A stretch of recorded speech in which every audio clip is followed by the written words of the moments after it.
मेरे जीवन में क्या होने वाला है, क्या हो रहा है, क्या हुआ या क्या कल को होगा, क्या मैं उसे ठीक कर सकता हूँ? क्या मेरा प्रारब्ध, मेरे कर्म, मेरे संचित कर्म, मेरा सब कुछ मैं बदल सकता हूँ? नहीं। क्या मेरे जीवन में लाइफ इतनी स्मूथ हो जाएगी? मैं अक्सर बोलता हूँ कि life is like an ECG, up and down होता रहेगा। वो तो सिर्फ डेड होने के बाद ही वो स्टेज आती है कि सब बिल्कुल सीधा चल रहा है।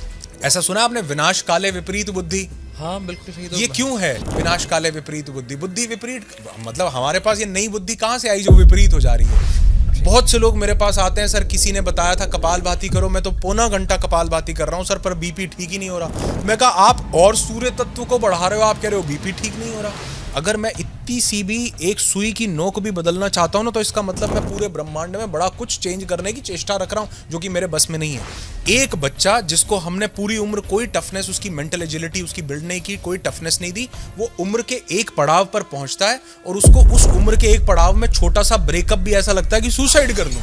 सर पुराने जमाने में बच्चों को गुरुकुल में इसलिए डाला जाता था, बड़े बड़े राजाओं के बच्चे भी गुरुकुल में पढ़ने के लिए जाते थे और वो वहीं पर सबसे पहले उनके बाल उड़ा दिए जाते थे। कारण ये कि भैया आईना न ध्यान अपने ऊपर ना जाए सबसे पहले। तो बिल्कुल सही है सर, इस तरह नहीं सोचा था मैंने ये बात इस तरह करते। ओके हम नमस्कार दोस्तों, आप सबका फिर से स्वागत है हमारे शो आपका अपना विकास योर ओन ग्रोथ में। आज हम उस शख्सियत से मिलने वाले हैं जिसके शरीर के हर अणु में इतनी सुंदर राग रहती है, जिनका नाम भी अनुराग है और आगे जुड़ा हुआ है ऋषि, जिनके चेहरे पे जो अभी तक मैंने यूट्यूब पे देखा था, लेकिन जो सच में मैंने महसूस किया ना, जिनका आभा मंडल इतना बड़ा है, उससे आप प्रभावित हुए बिना रह ही नहीं सकते। जो सच में मैं कह सकता हूँ कि मॉडर्न ऋषि। बिल्कुल सही जा रहे हैं आप। अनुराग ऋषि जी से आज आप मिलने वाले हैं। अनुराग सर, आपका बहुत बहुत स्वागत है। बहुत बहुत स्वागत है सर। बहुत बहुत शुक्रिया सर आपका इस न्योते के लिए, इनविटेशन के लिए, एंड इट्स माय प्लेजर। और थैंक यू सो मच। आपके बारे में काफ़ी चर्चाएं हुई, बात हुई, लेकिन आज मिलने का मौका मिला तो और भी अच्छा लग रहा है। Thanks for having me here. Thank you so much sir. और इसके लिए तो जो हमारे बैक स्टेज पे जो पूरी कमान संभाल रहे हैं, चित्रेश जी का बहुत बहुत धन्यवाद है, जिन्होंने इस पूरे मीटिंग को फिक्स किया। Thank you. मतलब असल में कई बार जैसे मीटिंग को फिक्स किया है, वैसे मेरे जीवन में भी कई आयामों को चित्रेश जी ने ही फिक्स किया है, तो उनका बहुत बहुत वाकई में ही धन्यवाद है हर मुकाम में। क्या बात है सर। इसे कहते हैं ग्रेटिट्यूड करना। अभी तक हम इस बारे में सुनते आए थे, अब आप महसूस भी कर सकते हैं कि ग्रेटिट्यूड किसे कहते हैं। अनुराग सर, हम लोग ना, हमारी ऑडियंस बार बार, और आजकल बड़ा एक फैंसी सा वर्ड भी है एंजाइटी। मैं इसलिए फैंसी बोल रहा हूँ कि जो शायद आपसे 15 साल पहले हमने कभी सुना नहीं था, और वो आज मुझे लगता है कि आज 5 या 6 साल का बच्चा भी बोल रहा है। तो मैं शुरुआत वहीं से करना चाहूँगा। एंजाइटी से प्रैक्टिकली कैसे बचा जाए, और उसके अंदर आप मास्टर हैं सर, तो आपके इनपुट्स बहुत इंपॉर्टेंट हैं। ज़रूर, बहुत अच्छा सवाल है, लेकिन ऐसा नहीं कि मैं मास्टर हूँ। हाँ, मैंने क्योंकि मेरी ये जर्नी जो है वो शुरू हुई विकास जी मेरे अपने जीवन के कुछ पहलुओं से। जब मैं अपने लाइफ के उस स्ट्रेस के दौर में था, मुझे भी नहीं पता था कि एंग्जाइटी जैसी कोई चीज़ होती है। मेरे लिए भी एक बड़ा फैंसी और एक नया टर्म था। पता लगा जब डॉक्टर्स ने बताया तुम्हें डिप्रेशन है, तुम्हें एंग्जाइटी है, तो ये समझ में आया कि ये चीज़, मैं जब डॉक्टर ने मुझे बोला कि तुम्हें एंग्जाइटी है, तो मैंने उससे पूछा ये कहाँ पे होती है बॉडी में? पैर में है, सिर में है, हाथ में है?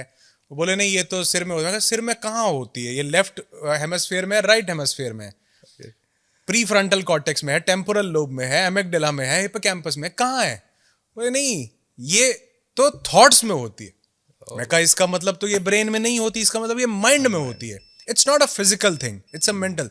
अगर ये माइंड में होती है, यहां से जानने की उसको जर्नी शुरू हुई, तो माइंड में कहां पर होती है, कैसे आती है, तो समझ में आया जीवन की कुछ ऐसी इनसिक्योरिटीज। डिप्रेशन और स्ट्रेस दोनों अलग अलग टर्म्स हैं। डिप्रेशन का मतलब है कि हम ऑलरेडी किसी दौर से गुजर रहे हैं, वो चीज़ हमको बार बार ट्रिगर कर रही है। और एंग्जाइटी का मतलब है कि हम फ्यूचर में होने वाली किसी भी घटना को लेकर के एंग्शियस हैं, हम स्ट्रेस में आ रहे हैं, कल को क्या होगा, ये हो गया तो मैं बीमार हो गया, तो डेथ हो गई, तो हार्ट अटैक आ गया, तो ये दिस इज एंग्जाइटी। तो मुझे समझ में आया कि इस एंग्जाइटी, स्ट्रेस और डिप्रेशन के बेसिकली 2-3 बड़े प्रमुख कारण हैं, जिनमें से सबसे बड़ा तो ये था कि मैं अपनी सेल्फ आइडेंटिटी को, अपनी सेल्फ इमेज को इतना बड़ा नहीं देख पा रहा हूं कि जीवन के आने वाले या जीवन में हो रहे चैलेंजेस से मैं कॉप अप कर सकता हूं। ब्यूटीफुल। इसका मतलब ये नहीं है कि मेरे पास क्या हो रहा है, मैंने कल को क्या डिफिकल्टी झेली, कल को क्या होगा, मेरी डेथ हो जाए, ये नहीं है। ये तो सबके साथ है, लेकिन जिसके साथ ये है और वो इसको कॉप अप कर पा रहा है, उसकी लाइफ में वो स्ट्रेस को कम नहीं कर रहा, वो स्ट्रेस बिल्डिंग मैकेनिज्म के ऊपर काम कर रहा है। वो अपनी इम्यूनिटी को बिल्ड कर रहा है, अपने मेंटल रिस्पॉन्स को बिल्ड कर रहा है। तो मुझे यहां से ये समझ में आया कि भैया जीवन में आने वाले चैलेंजेस को तो मैं न तो कम कर सकता हूं, जो इनएविटेबल है, मान लो मैं डेथ को लेकर के कि मेरी कल को मेरा हार्ट, ये तो इनएविटेबल है। अभी मैं किस चीज को डर रहा हूं कि जो अभी मेरे पास फीलिंग आ रही है मैं उसको कॉप अप नहीं कर पा रहा। तो क्या मुझे स्ट्रेस खत्म करना है? नहीं, मुझे इस कॉप अप मैकेनिज्म को बिल्ड करना है जिसके सामने वो स्ट्रेस बहुत बोना दिखाई दे, छोटा दिखाई दे। तो मैंने फिर जब डिस्कवर करना शुरू किया, इन सभी टेक्निक्स को ढूंढा जो ऑलरेडी विद्यमान थी लेकिन ज्यादातर लोगों तक पहुंचाई नहीं जाती या पहुंच नहीं पाती, क्योंकि हमने शरीर को या माइंड को ठीक करने का एक ही विज्ञान समझा है जो कि दवाई खा लो, जो गलत नहीं है, कभी मैं ऐसा कंडेम नहीं करता हूं। लेकिन इसके अलावा और भी तरीके थे जो इसके रूट पर काम कर सकते थे, हमें स्ट्रेंथन करने पर काम कर सकते थे, हमारी मेंटल और फिजिकल इम्यूनिटी पर काम कर सकते थे। हमने इम्यूनिटी ना बिल्ड करके, देखिए हमने क्या किया, स्ट्रेस खत्म कर लो, डिप्रेशन कैसे खत्म हो सकता है, हाउ टू किल एंजाइटी, हमने ये टर्म्स दी, जबकि ये बिल्कुल गलत टर्म्स हैं। मेरे जीवन में क्या होने वाला है, क्या हो रहा है, क्या हुआ या क्या कल को होगा, क्या मैं उसे ठीक कर सकता हूं? क्या मेरा प्रारब्ध, मेरे कर्म, मेरे संचित कर्म, मेरा सब कुछ मैं बदल सकता हूं? नहीं। क्या मेरे जीवन में लाइफ इतनी स्मूथ हो जाएगी? मैं अक्सर बोलता हूं कि life is like an ECG, up and down होता रहेगा। वो तो सिर्फ डेड होने के बाद ही वो स्टेज आती है कि सब बिल्कुल सीधा चल रहा है, वो होता रहेगा। तो क्या बिल्ड करना है? वो जो अप एंड डाउन होता रहेगा उसमें मेरे पास ऐसी एजिलिटी, ऐसी टफनेस हो कि उस अप एंड डाउन को मैं झेल सकूं। तो एंग्जाइटी को एंग्जाइटी की तरह समझिए मत, एंग्जाइटी को सिर्फ इतना समझिए कि वो इसलिए है क्योंकि हमारी अपनी सेल्फ वर्थ, मेरा अपना सेल्फ कॉन्फिडेंस, मेरी एजिलिटी, मेरी मेंटल टफनेस के ऊपर मुझे काम करना है। एंग्जाइटी कहीं नहीं ठहरेगी। वाह, मतलब इतना ब्यूटीफुली आपने बताया है और मुझे सच में ऐसा लग रहा है कि आपको एग्जैक्टली अपने बारे में नहीं पता, इसलिए आपको एंजाइटी हो रही है। बिल्कुल। और सर आपने एक ना बड़ी अच्छी टर्म यूज़ की कि जब आपने डॉक्टर से पूछा, क्योंकि मैं इसी फील्ड से आता हूँ तो मुझे बहुत फैसिनेटिंग लगता है। हम जब एंजाइटी की बात करते हैं तो हम बात करते हैं राइट फ्रंटल कॉर्टेक्स की, जो कि हमारे लेफ्ट इंडेक्स फिंगर से आता है। और same with the depression, depression come from your left frontal cortex, that is come from your right index finger. That's really beautiful. Sir बहुत एक सुंदर एक विज्ञान है जिसके अगेन आप महारथी भी हैं, स्वर विज्ञान। मैं चाहूँगा आप ऑडियंस को ये आम भाषा में बताएं, क्या है एग्जैक्टली स्वर विज्ञान? बहुत अच्छी बात है। स्वर विज्ञान, देखिए पहली बात तो मैं इसका महारथी नहीं हूँ नागरो जी, मैं इसका एक छोटा सा स्टूडेंट हूँ और मैं सीख रहा हूँ धीरे धीरे, और भी सीख रहा हूँ, क्योंकि मुझे लगता है कि इस विज्ञान को सीखने और समझने के लिए शायद एक जन्म भी पूरा कम है। और मेरी तो जर्नी अभी कुछ सालों से इसको जानने की शुरू हुई है। लेकिन हाँ, मैंने इसको उस स्तर पर जानने की कोशिश की कि ये हमारी चेतना को स्पंदित कैसे कर सकता है। तो स्वर विज्ञान बेसिकली एक ऐसा कहा जाता है कि भगवान शंकर ने माता पार्वती को कुछ ज्ञान दिया जब उन्होंने ये पूछा कि महादेव आपको कोई एक चीज बतानी हो जिससे मानव जन का कल्याण हो सके, सब चीजें बिल्कुल सुचारू रूप से बढ़िया हो सके और वो अपने जीवन में बेहतरी ला सके, तो एक चीज बतानी हो तो उन्होंने स्वर का, यानी हमारी सांसों का एक विज्ञान बताया, जिसके ऊपर शिव स्वरोदय तंत्र करके एक ग्रंथ लिखा गया और उस ग्रंथ में स्वर विज्ञान की बात की गई। स्वर मतलब सांसें। स्वर मतलब सांसें, हमारा जो स्वर चल रहा है जिसको हमने सांसें बोला, इसको स्वर कहा जाता है। तो ये जो हमारा स्वर है, ये हमारे शरीर में लगभग 3 अलग चैनल से प्रवाहित हो रहा है। हमारे शरीर में जो चैनल्स हैं ये 72,000 हैं, जिनको हमने नाड़ियां बोला। चाइनीज मेडिसिन इनको मेरिडियंस बोलता है। ओके। और इसी पर उनकी साइंस बेस्ड है, जिसको उन्होंने एक्यूप्रेशर और एक्यूपंक्चर बोला है। उनकी दोनों सबसे बड़ी साइंसेस चाइनीज मेडिसिन की, वो मेरिडियंस पर बेस्ड है।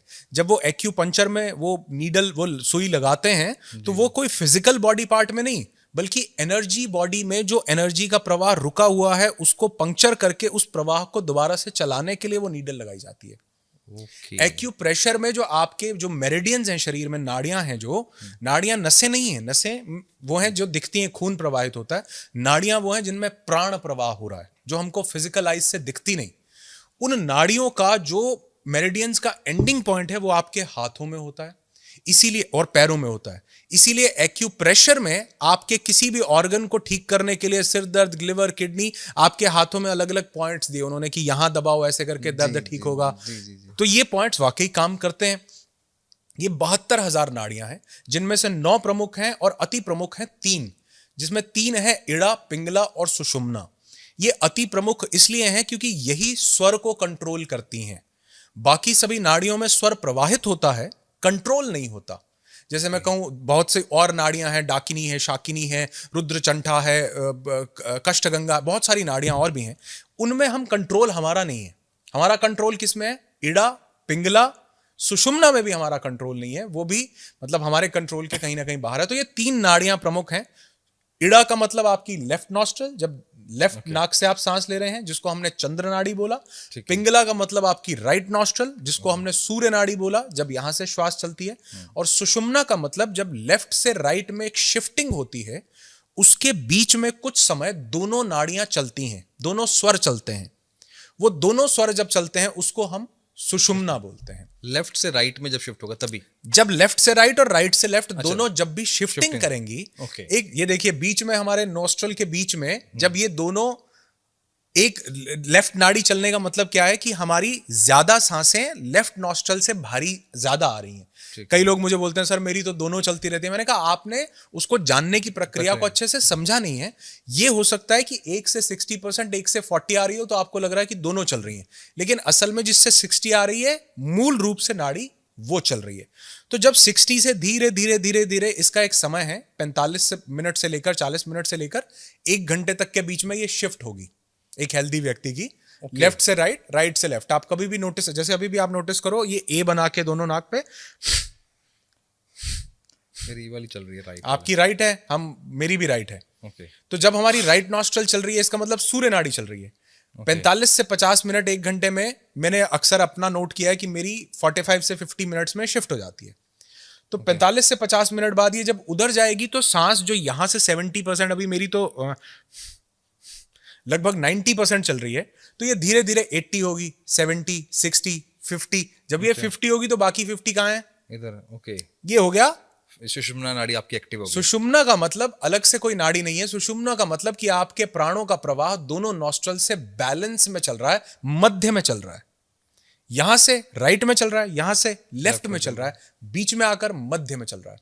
तो ये हमारी सुषुम्ना नाड़ी का प्रवाह होता है। जब दोनों में से शिफ्टिंग होती है तो वो चलती है। और ये सुषुम्ना में चलना चाहिए। सुषुम्ना चलती ही है, हमारे हाथ में नहीं है। मतलब 50-50 कहते हैं वो ना, जो चलेगी लेफ्ट से राइट, जब आपकी नॉस्ट्रल शिफ्ट होगी और राइट से लेफ्ट होगी तो सुषुम्ना चलेगी ही, लेकिन सुषुम्ना ज्यादा नहीं चलनी चाहिए। ये शिफ्टिंग के लिए ही चलनी चाहिए। ओके। मतलब इन दोनों नाड़ियों के तो अपने तत्व हैं। ये चंद्र तत्व है, ये सूर्य तत्व है, ये ठंडक है, ये गर्मी है, ये फेमिनिन है, ये मैस्कुलिन है, ये शक्ति है, ये शिव है।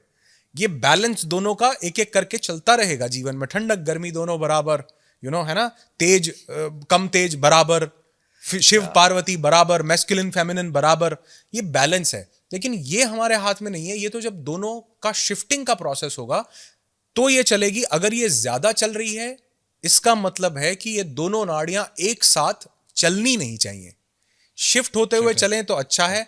अगर ये ज्यादा देर तक चलती है तो इसका मतलब होता है कि कुछ ऐसा अनवांटेड जो लाइफ में नहीं होना चाहिए वो शायद होना चाह रहा है। तो इसलिए कहा जाता है जब ये सेंटर में, मध्य में प्रवाह कर रही है और आपने 4-6 महीने में जान लिया कि अब आपको पता है कि कब लेफ्ट चलती है, कब राइट चलती है और कब दोनों चलती हैं, तो जब सुषुम्ना चले तो आपको केवल ध्यान या मेडिटेशन करना चाहिए, क्योंकि ये ऐसा समय है जब आपके माइंड को रिलैक्सेशन, शांति, बिल्कुल पीस का भाव होना चाहिए। नहीं तो कोई भी एक छोटी सी चीज आपको ट्रिगर कर देगी। ऐसा सुना आपने, विनाश काले विपरीत बुद्धि? हाँ बिल्कुल सही। तो ये क्यों है विनाश काले विपरीत बुद्धि? बुद्धि विपरीत मतलब हमारे पास ये नई बुद्धि कहां से आई जो विपरीत हो जा रही है? ये इसलिए हो जा रही है कि कुछ कार्य लेफ्ट नॉस्ट्रल के थे, कुछ राइट के थे। जब हमने उनको सुषुम्ना में करना शुरू किया तो बुद्धि हमारी वो जो परम सत्ता के साथ अलाइन होनी चाहिए थी, हमने उसको सांसारिक गतिविधि में इन्वॉल्व किया। इसलिए वो हम उस डिसीजन को सही से नहीं ले पाते। बाहर जाना है, हो सकता है हम गाड़ी सही से ना चला पाए, हो सकता है हम किसी कार्य को, तो इसलिए बोला जाता है ये अप्रिय घटना का संकेत दे सकती है। अगर ज्यादा चल रही है तो, 1 घंटे से ज्यादा चलती है तो बहुत गलत है। तो इसलिए उस समय पर ध्यान कीजिए, मेडिटेशन कीजिए, ताकि माइंड को रिलैक्स करके वो जो विनाश काल है या कोई भी ऐसी घटना आने वाली है उसमें बुद्धि संयम में रहे, बुद्धि विपरीत में न जाए, वो ध्यान में लग जाए। इसका कारण ये है। सुंदर, ऐसा लग रहा है कि इसको ना लगातार सुनते, क्योंकि ये अभी तक ऐसा लग रहा था कि आप शास्त्रों की बात कर रहे हैं। अब पता लग रहा है ये शास्त्र तो हैं लेकिन उसके पीछे विज्ञान है, ज्ञान नहीं विज्ञान है। और अगर मैं गलत नहीं हो तो मुझे प्लीज करेक्ट करना। जब आप बात करते हो सूर्य नाड़ी की बात करते हो, जिसको आप पिंगला बोल रहे हैं ना? हाँ जी, पिंगला बोल रहे हैं। पिंगला। अब यानी कि अगर मैं मेरे हिसाब से देखता हूँ साइंस के हिसाब से, तो यानी कि आप लेफ्ट हेमिस्फेयर पे आप काम करने वाले हो। लेफ्ट हेमिस्फेयर जहाँ से self confidence, achievements, determination, stubbornness आपका वहाँ से आता है, तो वहीं से, इसलिए वहाँ पे एनर्जी का काम है सारा। बहुत इंटरेस्टिंग है न्यूरो साइंस से कैसे कनेक्ट कर रहा है। वहीं जब आप ईडा की बात करो, यानी कि आप राइट हेमिस्फेयर की बात करो, और राइट में आता है इमोशनल बैलेंसिंग, फीलिंग्स, आपका अट्रैक्शन, कलर सेंस, आपका पीपलाइजनिंग। कितना ब्यूटीफुल न्यूरो साइंस कैसे कनेक्ट करती है शास्त्रों बहुत के साथ। शानदार। और आप ये देखिए कि कई बार हमने सिर्फ वो जो साइंस है ना उसको हमने बॉडी के साथ ही अटैच किया कि साइंस बॉडी की ही एक डिस्कवरी है। एनाटॉमी जो है वो पूरा साइंस का मतलब डिस्कवरी से आया, लेकिन इससे भी पहले हमारे मन की, हमारे माइंड की और हमारी एनर्जीज की अलग साइंसेस थी जिनके ऊपर हमारे एंसेस्टर्स ने काम किया, पूर्वजों ने काम किया, बहुत से ऋषि मुनियों ने काम किया। वो हमको चीजें ला करके दी, लेकिन वो हमने कहीं उनको इग्नोर किया, क्योंकि जो चीज दिखती नहीं है ना प्रत्यक्ष रूप से, जैसे एक इंसान को कोई लत है, एडिक्शन है, सिगरेट, शराब, कुछ भी, उसका क्या कॉन्सिक्वेंस होने वाला है वो प्रत्यक्ष रूप से दिख नहीं रहा, इसलिए वो उसको इतनी अहमियत नहीं देता उसके छोड़ने को। ठीक वैसे ही हमको ये जो एनर्जी के ऊपर हम काम कर रहे हैं प्रत्यक्ष रूप से दिखती नहीं, क्योंकि ये रिफ्लेक्ट होने में टाइम लेती हैं, तो इसलिए हमें उसकी इंपॉर्टेंस इतनी लगती नहीं है।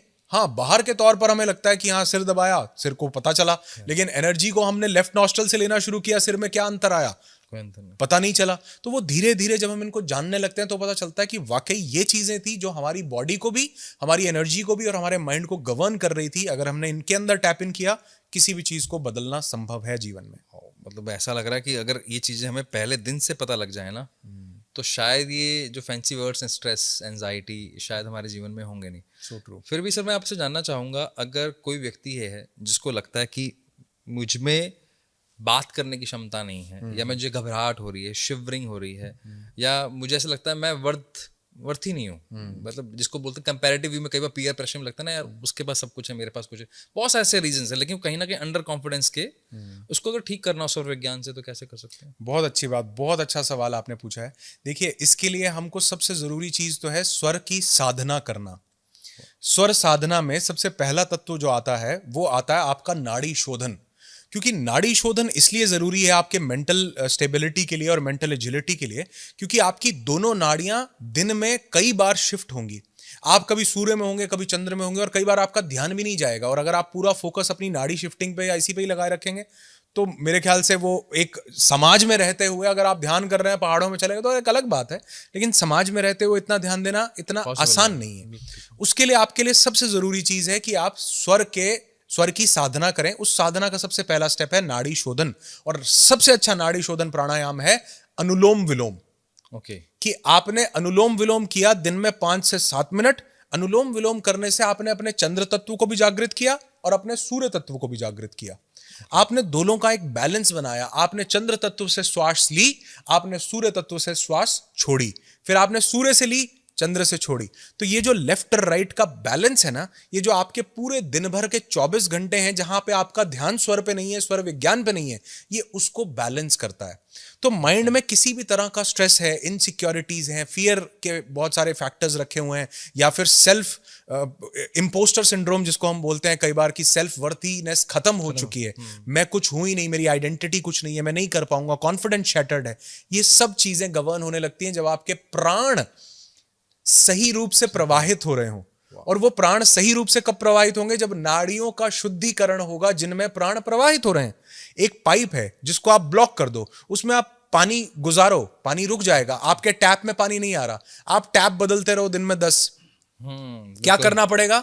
ब्लॉकेज को खोलना पड़ेगा, पाइप को क्लियर करना पड़ेगा, फिर टैप नहीं बदलना पड़ेगा, फिर चाहे टैप लगाओ चाहे ना लगाओ, पानी अपने आप आने लगेगा। ठीक वैसे ही जब आपने नाड़ी शोधन किया, आपने अनुलोम विलोम किया, तो आपने वो ब्लॉकेज हटाई। यहां पर जो इंपोस्टर की फीलिंग आ रही है, कॉन्फिडेंस कम आ रहा है, वो बेसिकली किसी ब्लॉकेज की वजह से आ रहा है, जो प्राणों में कहीं ना कहीं रुका हुआ है, जो महसूस नहीं होने दे रहा कि मैं जिंदगी में कुछ कर सकता हूं। इसका कोई टाइम भी है फिक्स? सबसे अच्छा समय है सुबह। आप उठते हैं, खाली पेट होते हैं, एक तो आप श्वास जितना चाहे उतना भर सकते हैं, आपके डायाफ्राम्स अच्छे से एक्सपैंड हो सकते हैं। दूसरा, सुबह का टाइम ऐसा है कि आपके पास कोई डोरबेल नहीं बज रही, कोई बाहर कोई बुलाने नहीं आ रहा, कोई फोन नहीं बज रहा, कोई मैसेजेस नहीं आ रहे, आप बिल्कुल रिलैक्स्ड हैं। तीसरी चीज, उस समय पर आपका ज्यादा एनर्जी से कांटेक्ट नहीं हुआ। ये बात सही है। आप किसी से मिले नहीं, किसी की एनर्जी एक्सचेंज नहीं की आपने, कोई पॉजिटिव नेगेटिव नहीं हुआ, कोई अच्छी बुरी खबर नहीं आई, कोई लड़ाई झगड़ा, अभी तो दिन की शुरुआत हुई है। और जो पिछले दिन का था वो रात को आपने सब धो दिया है। रात को जब हम सोते हैं तो हमारी बॉडी होम्योस्टेसिस की स्टेट में जाती है। उसका मतलब है कि वो फिजिकल लेवल पर भी हील करती है और मेंटल लेवल पर भी हील करती है। हम सोते हैं तो हमारा पिनियल ग्लैंड मेलाटोनिन रिलीज करता है, जिसके कारण हम नींद में जाते हैं। साथ ही में हमारा पिनियल और पिट्यूटरी ग्लैंड सेरोटोनिन भी रिलीज करता है, जो कि एक पीस का केमिकल, हमें पीस, आनंद देता है। तो जब रात भर मेलाटोनिन सेरोटोनिन ने काम किया तो एक किस्म से आप फ्रेश हैं। तो सुबह जब आपकी चेतना बिल्कुल फ्रेश है, ताजी है, आपके पूरे प्राण एकदम से आपके कंट्रोल में है, गवर्नेंस, दिन में जितनी घटनाएं होती जाएंगी उतना ज्यादा दिमाग उनमें उलझता, शाम को कहां जाना है, किसको फोन, क्या, अच्छा 12 बज गए, खाना कब, ये सुबह कुछ भी विचार नहीं है। अभी तो आप बिल्कुल ब्लैंक हैं। उस समय पर जब आप नाड़ियों का शुद्धिकरण करें, नाड़ी शोधन करें, प्राणायाम करें, उसके इफेक्ट जो होते हैं वो बहुत लॉन्ग लास्टिंग और बहुत ब्यूटीफुल होते हैं, लंबे होते हैं। बहुत सुंदर सर। इसी में एक कंसेक्यूटिव है सर, कितनी देर तक करना चाहिए, कितनी देर, मतलब एक जैसे जैसे मैं नाड़ी शोधन करूँ तो हो सकता है मैं एक बार में पता नहीं कितने काउंट तक सांस लूंगा और कितने में छोड़ूंगा, उसका भी कुछ है तो मतलब मैं अक्सर अपने पार्टिसिपेंट्स को बोलता हूं कि कभी भी आप नाड़ी शोधन या कोई भी प्राणायाम शुरू करें तो 3 मिनट से, ओनली 3 मिनट्स आपको शुरू करना है और धीरे धीरे फिर आप उसको 4, 5, 6, 7, 8 मिनट तक भी लेकर के जा सकते हैं। अगर आप नाड़ी शोधन सिर्फ अनुलोम विलोम कर रहे हैं तो आप 10 मिनट भी अनुलोम विलोम करेंगे तो इसका कोई नुकसान नहीं है। लेकिन अगर आप 10 मिनट कपालभाति कर लेंगे तो उसका नुकसान है। कपालभाति का नुकसान है अगर नहीं, ये गलत, ज्यादा लंबे समय तक करें तो गलत लोग समझ जाएंगे। मैं इसको क्लियर कर दूं, कपालभाति करने के बाद यदि अनुलोम विलोम नहीं किया तो कपालभाति का नुकसान है। कैसे, मैं आपको समझाता हूं। कपालभाति सूर्य नाड़ी का प्राणायाम है, ओके। अनुलोम विलोम चंद्र नाड़ी का प्राणायाम है। कपालभाति गर्मी बढ़ाता है। बहुत से लोग मेरे पास आते हैं, सर किसी ने बताया था कपालभाति करो, मैं तो पौना घंटा कपालभाति कर रहा हूं सर, पर बीपी ठीक ही नहीं हो रहा। मैं कहा आप और सूर्य तत्व को बढ़ा रहे हो, आप कह रहे हो बीपी ठीक नहीं हो रहा। कपालभाति ज्यादा करना गलत नहीं है, लेकिन अगर आप 20 मिनट कपालभाति करते हो तो आपको उतनी ही देर अनुलोम विलोम भी करना है, ताकि सूर्य नाड़ी जो आपने इतनी एक्टिवेट कर ली, अब चंद्र नाड़ी को एक्टिवेट करके उसको बैलेंस किया जाए। नहीं तो वो गर्मी बढ़ाएगा, बीपी बढ़ाएगा, बुखार बढ़ाएगा, गुस्सा, जो कपालभाति, सिर्फ कपालभाति आधा लगे रहते हैं, आप देखोगे उनके अंदर गुस्सा बहुत ज्यादा है। उनको तो लग रहा है कि मैं बहुत बढ़िया कर रहा हूं, पेट कम कर रहा हूं, ये नहीं, वो सूर्य तत्व इतना बढ़ा दिया है कि वो गुस्सा, वो एजिटेशन, वो गर्मी, वो बीपी, वो बुखार, वो शरीर में निकल के आते हैं। तो कपालभाति ज्यादा करना बुरा नहीं है। अगर आप सिर्फ और सिर्फ कपालभाति ही ज्यादा कर रहे हैं वो बुरा है। उसको बैलेंस कीजिए चंद्र नाड़ी को एक्टिवेट करके। अगर आपके पास आधा घंटा है, 10 मिनट वो करो, 10 मिनट वो करो। अगर आप ये सोच रहे हैं कि मैं सिर्फ और सिर्फ आधे घंटे में कपालभाति कर लूं, वो बुरा। लेकिन अगर आप 20 ही मिनट चंद्र नाड़ी एक्टिवेट करते हैं तो ये बुरा नहीं है। सिर्फ उस व्यक्ति के लिए बुरा है जिसका बीपी बहुत ज्यादा लो रहता है, क्योंकि इतनी देर ठंडक एक्टिवेट करने से वो और लो कर लेगा। तो इसीलिए कभी भी प्राणायाम जब किसी को करने की सलाह दी जाती है तो यही दी जाती है कि सबसे पहले आप कपालभाति कीजिए, उसके बाद आप नाड़ी शोधन अनुलोम विलोम कीजिए, उसके बाद जो है आप भ्रामरी कीजिए, उसके बाद जो है आप उज्जयी, जिसमें उद्गीत या उज्जयी प्राणायाम जो हम करते हैं वो कीजिए, और उसके बाद अंत में आप कुंभक लगाइए, अपनी सांसों को अंत या बाह्य कुंभक लगाकर रोकिए। ये पूरा एक चक्र कंप्लीट हो गया। तो अगर आपके पास आधा घंटा है तो आपने 5-5 मिनट, 7-7 मिनट सबको दे दिए। अगर आपके पास 20-20 मिनट है, 20 मिनट है, तो आपने 3-3 मिनट, 4-4 मिनट सबको दे दिए। तो ऐसा डिवाइड करके उस समय के हिसाब से सब चीजें करनी बहुत अच्छी है। और अगर किसी के पास बिल्कुल समय ना हो लास्ट में कंप्लीट करते हुए, तो अनुलोम विलोम जो है वो आप 10 मिनट जरूर कीजिए। अनुलोम विलोम को हम दोपहर या रात को भी कर सकते हैं? कभी भी कर सकते हैं सर। शर्त ये है कि एक तो हमारा जो पेट है ये खाली होना चाहिए, क्योंकि जब हम गहरी सांस लेते हैं चंद्र तत्व सूर्य तत्व को बैलेंस करने के लिए, तो हमारे पास हमारी जठराग्नि उस समय प्रज्वलित ना हो। जठराग्नि का मतलब है कि हम अपने खाने को उस समय डाइजेशन के फेज में ना हो, क्योंकि हमारी बॉडी के जितने 5 सिस्टम है ना, चाहे वो मैस्कुलोस्केलेटन सिस्टम हो, कार्डियोवैस्कुलर सिस्टम हो, रिप्रोडक्टिव सिस्टम हो, ये सब सिस्टम बॉडी सेकेंडरी लेवल पर मानती है। सबसे पहले वो मानती है गैस्ट्रोइंटेस्टाइनल सिस्टम को। जब उसके पास खाना आता है ना, वो सब काम छोड़ देती है। सारा बिल्कुल ठीक कह रहे हैं। वो कहती है भैया पहला काम है डाइजेशन, आपका खाना पचाना, क्योंकि इससे मैं सरवाइव करना चाहती है बॉडी सबसे पहले। और वो कहती है सरवाइव कैसे करूंगी, जब खाना पचेगा इससे एनर्जी बनेगी, ये एनर्जी मुझे मिलेगी तो मैं जीवित रह पाऊंगी। वो सारे काम, वो आपका कार्डियो सब छोड़ देती है। वो कहती है सिर्फ खाने का डाइजेशन। तो जब आपने खाना खाया हुआ है उस समय जब आप नाड़ी शोधन करते हैं तो आपकी पूरी प्राण शक्ति आपके डाइजेस्टिव सिस्टम के लिए अवेलेबल है, वो आपके उस मेरिडियंस को उतना स्पंदित नहीं कर पाती, सिर्फ इतना। मुझे ना सर आपकी बात से एक बात बहुत क्लियर हो गई कि जितने भी लोग सीधा जाके यूट्यूब पे कुछ जाके सीखते हैं और बिना ये चेक किए कि किससे सीखना चाहिए, उसी का नुकसान है कि किसी को बीपी हो रहा है, किसी को बीपी लो हो रहा है, हाई हो रहा है, डायबिटीज। क्योंकि इसलिए बोला जाता है कि पहले गुरु का होना बहुत जरूरी है। बिल्कुल सही। अब वो गुरु अलग अलग चीज़ों के हो सकते हैं। आप फाइनेंशियल एक्सपर्ट रखते हो, आप डॉक्टर के पास एक्सपर्ट के पास जाते हो, लेकिन जब आपको योग करना है तो आप कुछ भी रैंडम लगा लेते हो, तो आप तभी अपने शरीर का नुकसान करते हो। मैं टोटली एग्री करता हूँ इस बात से, और ये बहुत इंपॉर्टेंट है कि एक प्राणायाम से आपकी लाइफ टर्न अराउंड हो जाती है, और अगर आपने गलत कर लिया तो गलत कर और फिर आप बोलेंगे कि ये इससे फर्क नहीं पड़ता, और फिर आप उसे कंडेम करेंगे, जबकि प्राणायाम में गलती नहीं थी, उसको करने का जो तरीका या जिसने बताया वो शायद सही नहीं था, जिसको हमने गलत अपना लिया। और हम गलती दूसरे की ठहराते हैं कि दूसरे ने गलत, हमने उसको सही से जाना नहीं, तो हर चीज को हमने ना जनरलाइज कर दिया, जबकि वो सब्जेक्टिव थी। आपके हिसाब से कुछ और है, मेरे हिसाब से कुछ और है। तो अगर उस प्रक्रिया को समझ लिया जाए तो मुझे लगता है सब चीजें बड़ी आसान हो सकती हैं। मतलब ये ऐसा है कि जैसे आपके पास कोई गाड़ी है, उसका पूरा मैनुअल है, उसको अगर आपने 50 की स्पीड पहले गियर पर चला दी तो गाड़ी तो गर्म होगी अगर आपको मैनुअल नहीं पता तो। बिल्कुल से टोटली एग्री सर। सर जब हम बात कर रहे हैं, आपने एक ना वर्ड यूज किया है उज्जई। मैं चाहूंगा सर आप ऑडियंस को बताएं उज्जई क्या है, उससे क्या बेनिफिट्स हैं इसके, और कैसे करते हैं सर। देखिए, सबसे पहले तो मैं आपको ये भी बताना चाहूंगा कि उज्जई से भी पहले, क्योंकि अगर हम उज्जई की बात करेंगे और उद्गीत की नहीं करेंगे तो उज्जई अपने आप में अधूरा रह जाएगा। ये मेरे लिए नया वर्ड है उद्गीत। उज्जई तो मुझे पता है, लेकिन उद्गीत नहीं पता। अच्छा, उज्जई आपने किया प्राणायाम कैसे? हाँ, मुझे जैसे आपको यहाँ से साउंड जो एयर लेनी है आपने, जो मुझे मालूम है कि आपके यहाँ फील होना चाहिए गले के अंदर, तो आपको पूरी चेस्ट से फील होते हुए आपका पूरा डायाफ्रैग्मेटिक सिस्टम पूरा उससे रिलैक्स होता है। जो उद्गीत प्राणायाम है, बेसिकली उद्गीत में हम एक ध्वनि का प्रयोग करते हैं, और वो ध्वनि जिसको हमने एक शब्द बोला, बेसिकली उसको हमने बोला है ओम। ओम, ओके, ओम उद्गीत है।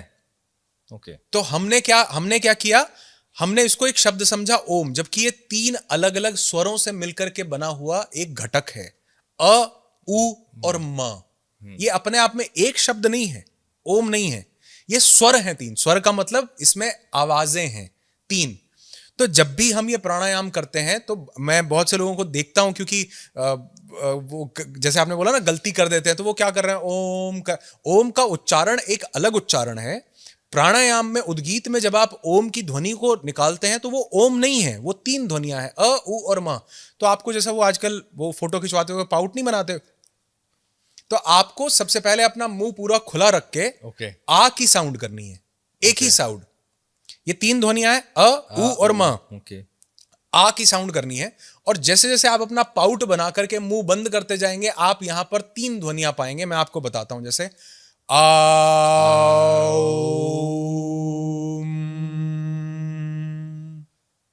तो ये 3 ध्वनियां आई, अ, उ और आखिर में म। इसी से मिलकर के बना ओम। और हमारे शास्त्रों में यहां तक भी कहा गया कि जो ये 3 ध्वनियां हैं, यही ब्रह्मांड का उद्गम है।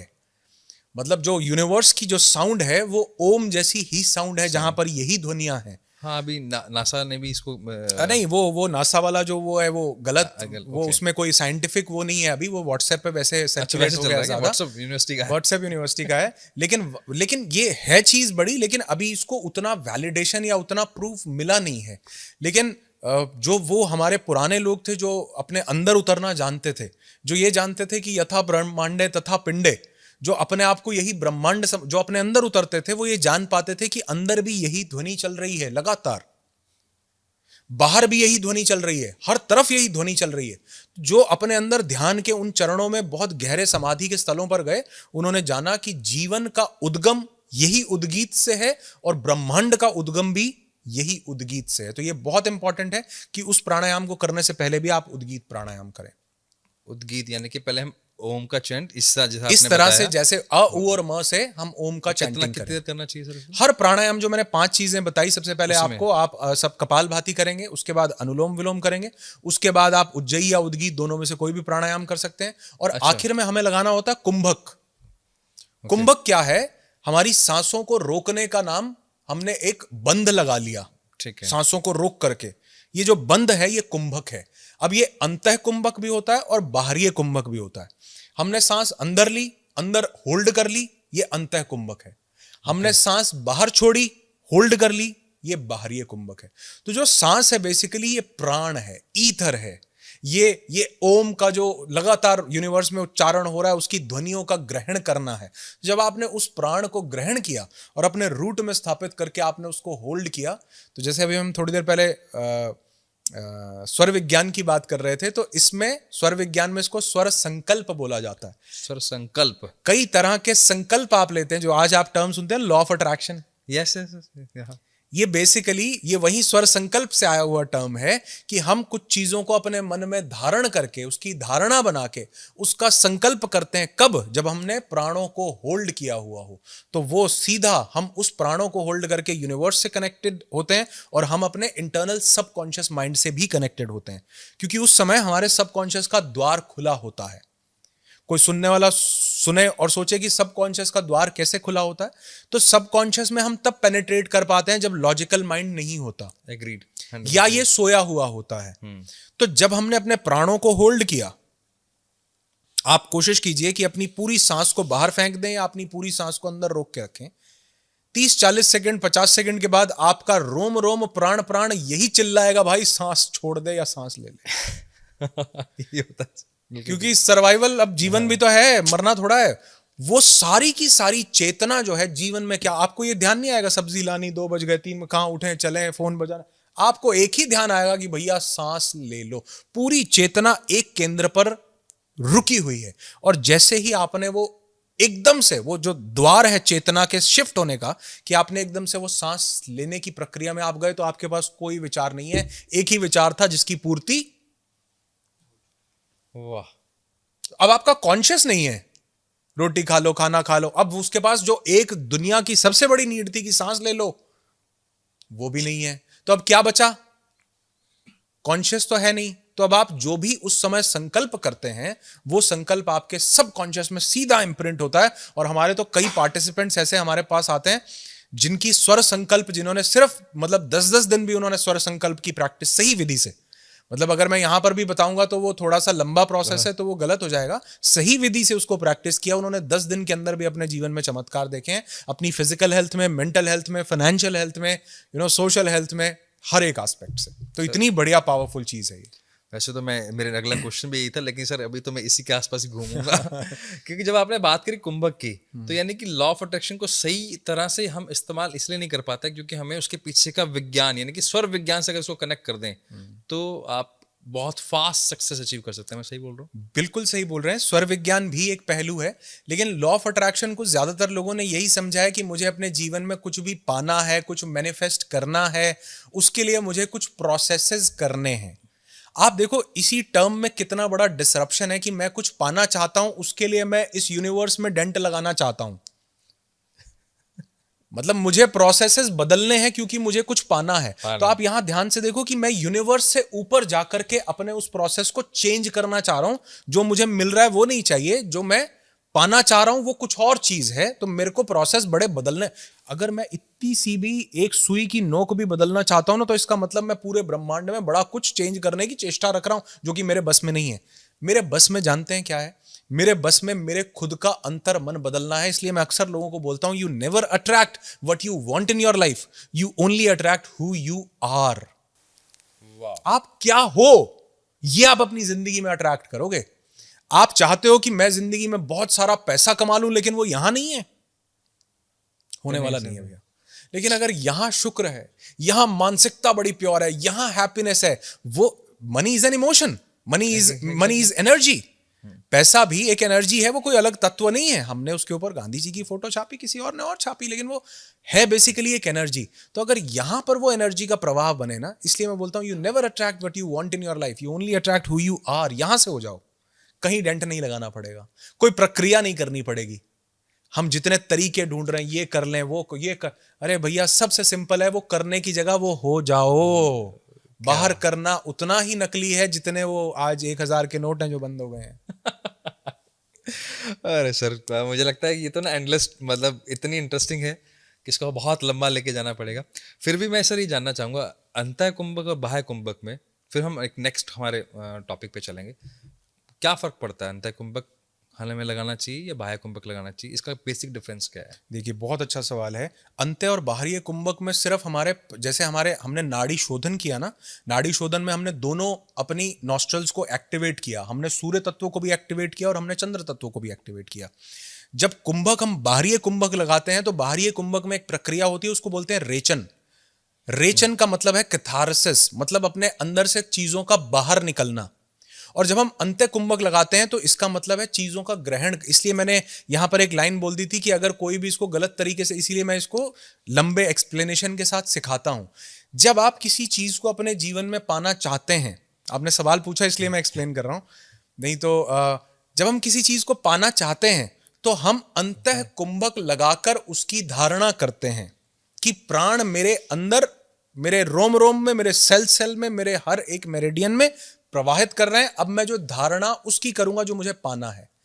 कुछ चीजें ऐसी हैं जिनसे मुझे जीवन में छुटकारा चाहिए है, गिल्ट हो गया, मैं नहीं नाराजगी चाहता। हो गया। हाँ, ओके। उन चीजों को ऐसा मनन करना है कि ये चीजें मेरे जीवन से निकल रही हैं और हमको वो निकालते हुए बाहरी कुंभक लगाना है। सांसों को हमने पूरा फेंका हुआ है, प्राणवायु हमारे अंदर कम से कम है, मतलब इतनी सांस फेंक देनी है कि जब आपको लगता है कि आखिरी कतरा कार्बन डाइऑक्साइड का बचा हुआ है, वो भी फेंको, वो भी निकालो। जब लगता है कि अंदर कुछ बचा ही नहीं, तो भी निकालो। जब लगता है कि अब तो बस अब भगवान का ही नाम है इसके बाद, तो वो भी निकालो। इतना खाली कर दो कि खाली करने के बाद सांसें सिर्फ कहें भाई जाने वाला है तू। और वो जब वहां से वो मूवमेंट आए, जब वो सबकॉन्शियस माइंड का द्वार खुला हो, उस समय पर आप अपने जीवन से वो सब चीजों को देखिए कि उनको निकाल करके आप जीवन में क्या क्या पा चुके हैं। तो अंत्य और बाहरी कुंभक में अगर संकल्प करना हो तो उसमें ये दो अलग अलग चरणों में हम ये संकल्प की प्रारब्धि, इसकी शुरुआत करते हैं। पहले जीवन से हम वो निकालते हैं, उसके बाद हम उसको अच्छे इम्प्रिंट्स उसके दिमाग में डालते हैं। क्योंकि हम जीवन से कभी भी ऐसा सोचते हैं कि हम मेमोरीज को डिलीट कर देंगे, वो डिलीट नहीं होती, उनका प्रारूप बदलता है।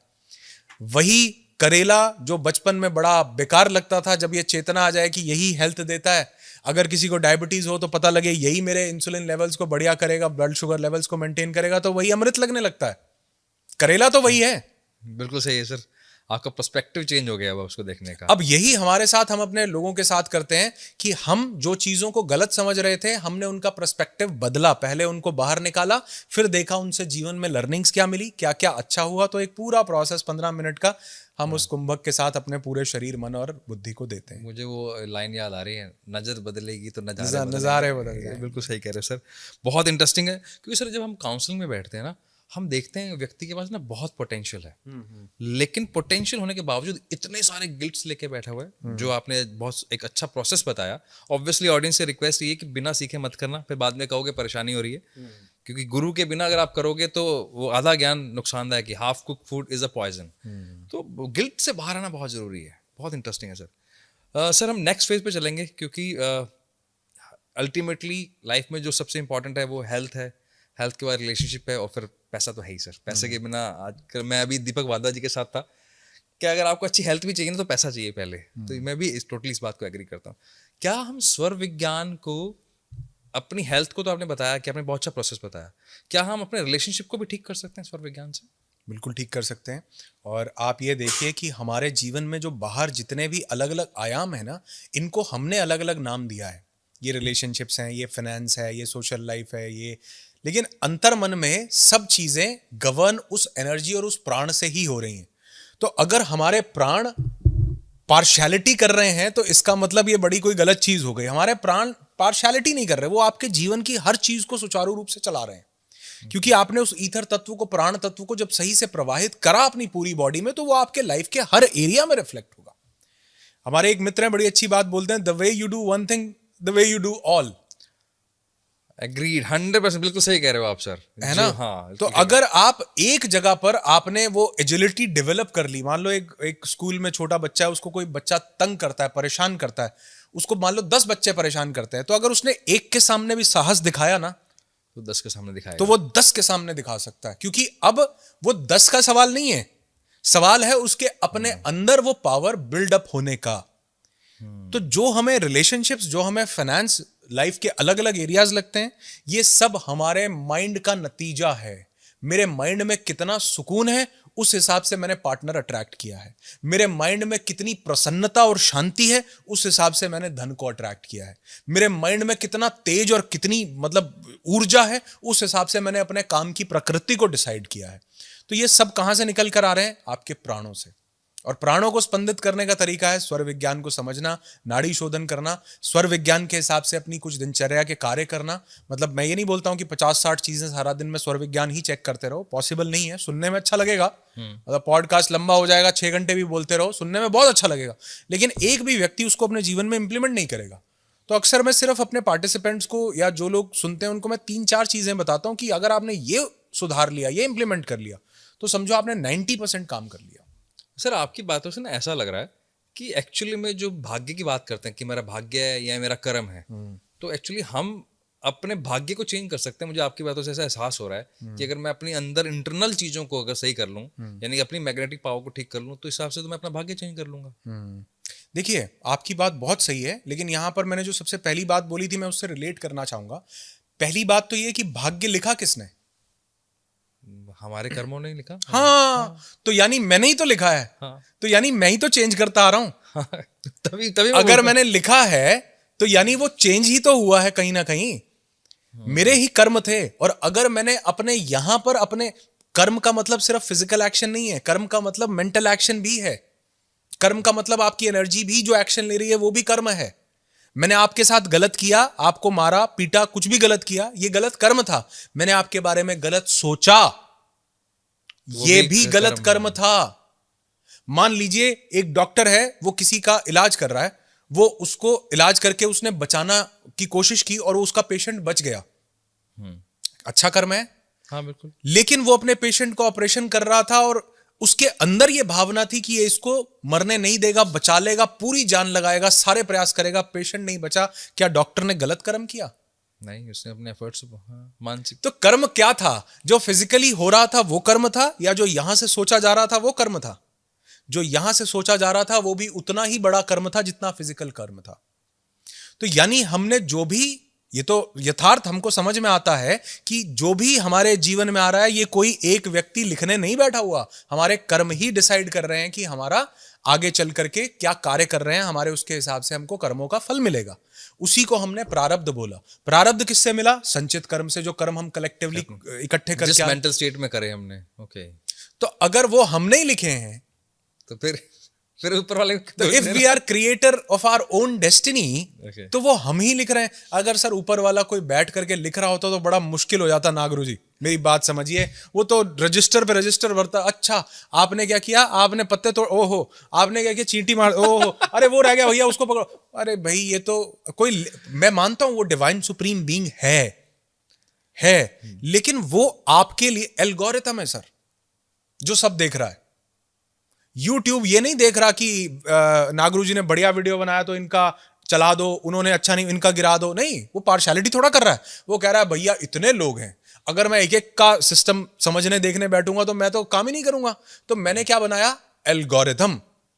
इस एल्गोरिथम में जो फिट होता है, वो हिंदू हो, वो मुस्लिम हो, वो इंडिया से हो, पाकिस्तान से, Nepal, Bangladesh, Japan, France, Germany, कहीं से हो, इस एल्गोरिथम में फिट होना चाहिए भैया। लाइक ज्यादा आ रहे, लोग देख रहे हैं, कमेंट ज्यादा आ रहे, लोगों का एंगेजमेंट है, लोग ज्यादा वॉच टाइम दे रहे, इसका मतलब कंटेंट में दम है, कंटेंट में बातें हो रही बड़ी अच्छा, इसका मतलब एडवर्टाइजर एडवर्टीजमेंट लगाएगा। चलो भैया इसको 4 लोगों को और दिखाओ।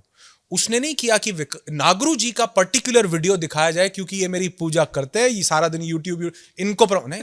पर सर मैं कहता हूं अगर कोई ऐसा भगवान है जो कह रहा है कि तुम मेरे लिए ये करोगे तो ही मैं तुम्हें, वो भगवान है? सोचो एक बार। वो तो लाला हो गया सर। वो भगवान थोड़ा हुआ, ये तो बिजनेस हुआ ना कि तुम मेरी आके ऐसे करोगे, पूजा करोगे तो मैं तुमको।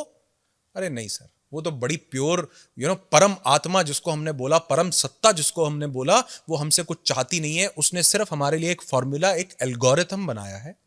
उस एल्गोरिथम में जो जैसा कर रहा है वो वैसा भर रहा है। इसीलिए साइंस ने इसको बोला the law of reaping and sowing. Bible में लिखा गया, जो बोएंगे वो काटेंगे, जो बांटेंगे वही मिलेगा वापस।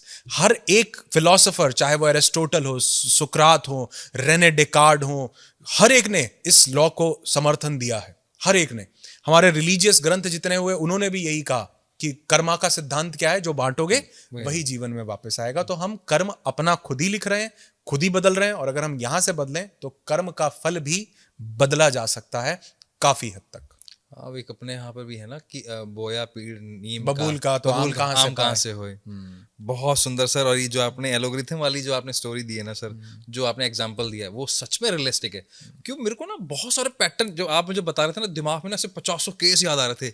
जैसे कई बार हम बोलते हैं एक व्यक्ति एक पैटर्न को फॉलो करता है, फिर उसी पैटर्न के व्यक्ति को अट्रैक्ट करता है वो। जैसे एक बार चोट खा ली, चाहे ब्रेकअप हो गया, चाहे रिलेशनशिप में, चाहे पार्टनरशिप में, फिर उसी तरह के अट्रैक्ट करता है, क्योंकि खुद का उसका मेंटल स्टेट ऐसा है। फिर दोष किसको देता है? भगवान ने मेरी ऐसी किस्मत लिखी है, या मैं ऐसा हूं। भाई ये तो सारा अपने हाथ में है। अभी पूरा कॉन्सेप्ट ही चेंज हो जाता है। आपने इतनी खूबसूरत बात बोल दी है बातों बातों में, और अगर ऑडियंस इससे रिलेट कर पाए ना, अभी रिलेट कर सकते हैं। यूट्यूब पर आपने एक वीडियो सर्च किया नागरू जी का, अगले दिन नागरू जी ने वीडियो पोस्ट किया, आपको वही दिखने वाला है सबसे पहले।